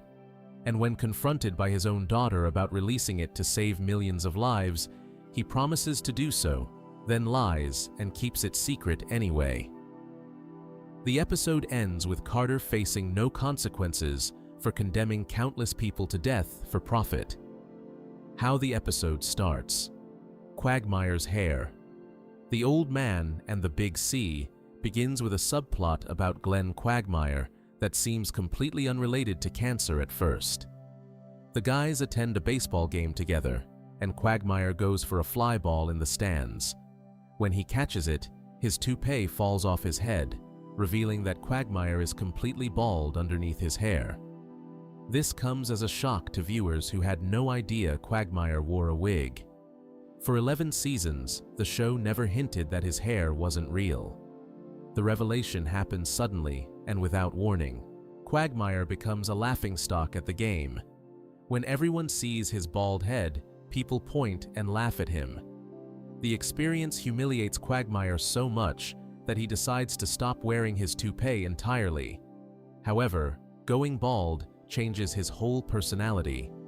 Without his hair, Quagmire starts acting like an old man. His attitude shifts. His confidence disappears. He becomes bitter and cranky. Peter, Joe, and Cleveland notice that hanging out with Quagmire isn't fun anymore when he's acting elderly. The guys convince Quagmire to get a hair transplant to restore his youth and personality. This decision leads them to the hospital, which is where the main plot of the episode begins. While Quagmire undergoes his hair transplant procedure, Brian wanders off through the hospital corridors. That's when he overhears something that changes everything. Brian discovers Carter's cancer. While walking through the hospital, Brian overhears doctors talking about a patient with terminal cancer. He catches enough of the conversation to realize they're discussing Carter Pewterschmidt, Lois's father. Brian is shocked by this news. Carter is wealthy, powerful, and seems invincible. The idea that he has terminal cancer seems impossible. Brian tells Stewie what he heard. Stewie decides to verify this information using technology. He hacks into the security cameras at the Pewterschmidt mansion to see if Carter is sick. The footage confirms that Carter appears to have cancer. He looks ill in the camera feeds. Everything seems to support what Brian overheard. Brian feels obligated to tell Lois that her father is dying. When he breaks the news to her, Lois is devastated. She immediately gathers the entire Griffin family, Peter, Meg, Chris, Stewie, and Brian, and rushes to her parents' house to see Carter before it's too late. The family drives to the Pewterschmidt estate, expecting to find Carter on his deathbed. But when they arrive at the mansion, they find Carter in perfect health. He's not sick at all. He's walking around acting completely normal, showing no signs of illness whatsoever. The family is confused. Lois is relieved, but also angry at Brian for giving her false information. Brian loses all credibility with the family for getting them worked up over nothing. Brian's imposter theory. Brian can't shake the feeling that something is wrong. He's certain he heard the doctors correctly. They specifically mentioned Carter Pewterschmidt and terminal cancer. Brian becomes convinced that the healthy Carter they saw at the mansion must be an imposter. He theorizes that the real Carter died, and someone is pretending to be him to protect the Pewterschmidt business empire. This theory actually makes some sense in the context of Family Guy's world, where ridiculous conspiracies sometimes turn out to be true. Brian manages to convince Stewie to help him prove his imposter theory. The two of them begin following Carter around, spying on him and looking for proof that he's not the real Carter Pewterschmidt. They tail him to various locations. They watch him through binoculars. They sneak around trying to catch him doing something that would reveal he's a fake. Brian and Stewie are convinced they're about to expose a massive conspiracy. They expect to find evidence that someone murdered the real Carter and replaced him with a look-alike. What they discover is far worse than an imposter scheme: the truth about the cure. While following Carter, Brian and Stewie witness something that changes everything. They see Carter entering a secure facility that's part of his pharmaceutical company. Inside, they discover that Carter does have cancer, just like the doctors said. But they also discover why he appears healthy despite having terminal cancer. Carter has access to a cure for cancer, not a treatment that manages the disease or extends life for a while. An actual cure that completely eliminates cancer from the body. Carter has been using this cure on himself, which is why he looks healthy despite having been diagnosed with terminal cancer. Brian and Stewie are stunned by this revelation. A cure for cancer would be the most important medical discovery in human history. It would save millions of lives every year. Cancer kills more than 500,000 people annually in the United States alone, and nearly 10 million people worldwide. A cure would be worth more than any amount of money, and would earn its discoverer eternal fame and gratitude. But Carter isn't using this cure to help anyone except himself. Carter's confession. When Brian and Stewie confront Carter about the cancer cure, he doesn't deny it. He openly admits what he's doing. Carter explains that his pharmaceutical company discovered the cure for cancer back in 1999, the same year Family Guy premiered, which the show points out as an ironic detail. Carter reveals his reasoning for hiding the cure. He tells them that there's far more money to be made in treating cancer than in curing it. Cancer treatment is a massive industry, worth hundreds of billions of dollars. Patients undergo chemotherapy, radiation, surgery, and various drug treatments over months or years. Insurance companies and patients pay enormous sums for these treatments. Pharmaceutical companies profit from selling the drugs used in ongoing cancer treatment. If Carter released the cure, all that revenue would disappear. Patients would take the cure once and be done. No more chemotherapy, no more ongoing treatment, no more steady stream of profit from selling cancer drugs. Carter prioritizes his company's financial interests over human lives. He's willing to let millions of people suffer and die from cancer, so his pharmaceutical company can continue making money from treatment drugs. After explaining his logic, Carter throws Brian and Stewie out of his facility. He makes it clear that he has no intention of releasing the cure to the public. He'll continue using it on himself while everyone else dies from a disease that he could eliminate. Stewie steals the cure. As Brian and Stewie leave Carter's facility, Brian is furious. He rants about Carter's evil and how they need to expose him. But Stewie stays quiet. Finally, Stewie reveals that while Carter was distracted, Stewie stole a sample of the cancer cure. They have proof of what Carter has been hiding. Brian and Stewie take the cure back to the Griffin house. They plan to show it to Lois so she can convince her father to do the right thing. They believe that once Lois knows the truth, she'll be able to pressure Carter into releasing the cure to the world. However, before they can explain everything to Lois, Carter arrives at the Griffin house. He tracked them there to recover his stolen property. Carter demands that they return the cure. Brian refuses and finally tells Lois what they discovered, that her father has been hiding a cure for cancer since 1999. Lois confronts her father. Lois is absolutely appalled when she learns what her father has done. She can't believe that Carter would be so heartless and greedy. Lois knows people who have died from cancer. Everyone does. The idea that all those deaths could have been prevented if Carter had simply released the cure is too horrible to accept. She confronts Carter about his actions. She begs him to think about all the people suffering from cancer. She pleads with him to consider the millions of lives he could save. Lois tries to appeal to whatever humanity might exist in her father. Carter refuses to show any pity or remorse. He stands firm in his decision. The cancer cure will remain secret. His profits are more important than human lives. He shows no guilt whatsoever about condemning people to death from a curable disease. Lois continues pushing her father. She tries a different approach. She starts naming people close to Carter who could potentially get cancer and die because he's hiding the cure. She brings up his closest loved ones. She asks him to imagine Barbara, his wife, getting cancer. She mentions other family members and friends who could suffer. This emotional appeal seems to work. Carter's resolve finally cracks. He tells Lois that she's right. He promises to release the cure for cancer to the public. He says he'll hold a press conference and announce the discovery. The cure will be made available to everyone who needs it. Lois is relieved. The family celebrates. They believe they've convinced Carter to do the right thing. Lives will be saved. Carter will go down in history as the man who cured cancer, even if he waited too long to do it. Carter's lie. The next day, Carter holds his promised press conference.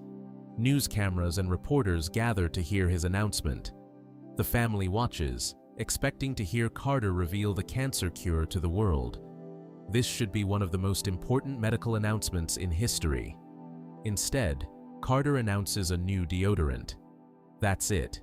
No cancer cure, no life-saving medical breakthrough, just a deodorant product from his company. Carter completely lied to Lois about releasing the cure. He never had any intention of keeping his promise. Lois immediately calls her father to demand an explanation. Why didn't he announce the cancer cure like he promised? Carter's response is blunt and simple. He lied. He told Lois what she wanted to hear to get her off his back, but he never planned to actually release the cure. He's keeping it secret. Just like before, the cancer cure remains hidden. Millions of people continue dying from a disease that Carter could eliminate with a single announcement. He cured himself while letting everyone else suffer and die, and he faces no consequences for this decision. Peter's disturbing reassurance. The episode ends with Lois upset about her father's evil. Peter, trying to comfort his wife, assures her that they'll get over being mad at Carter once he appears on the cover of a magazine. Peter's reasoning is that seeing someone on a magazine cover makes people forget about their bad actions. Immediately after Peter says this, the episode shows Carter appearing on the cover of Forbes magazine. The family sees the magazine, just like Peter predicted. They quickly forget about being angry at Carter. The episode ends with Carter facing absolutely no consequences for hiding the cure for cancer and lying to his own daughter about releasing it. This ending reinforces how easily people forgive the wealthy and powerful, even when they do unspeakably evil things. Carter gets to be celebrated in Forbes while continuing to let millions die for profit. The episode presents this as just how the world works. Why this episode is so dark. The Old Man and the Big C stands out as one of Family Guy's darkest episodes because it takes a conspiracy theory that exists in real life and makes it canon in the show. There are people who genuinely believe that pharmaceutical companies hide cures for diseases to protect their profits. This episode validates that conspiracy theory within the Family Guy universe. Most Family Guy episodes deal with absurd or fantastical situations, evil chickens that fight Peter, time travel adventures, alternate universes. These stories are clearly fictional and don't reflect reality. But hiding a cancer cure for profit is something that could theoretically happen in the real world, which makes Carter's actions feel more disturbing than typical cartoon villainy. The episode also gives Carter no redemption arc. He doesn't learn a lesson. He doesn't change his mind. He doesn't face justice. He successfully hides the cure, lies to his daughter, and continues profiting from cancer treatments while people die.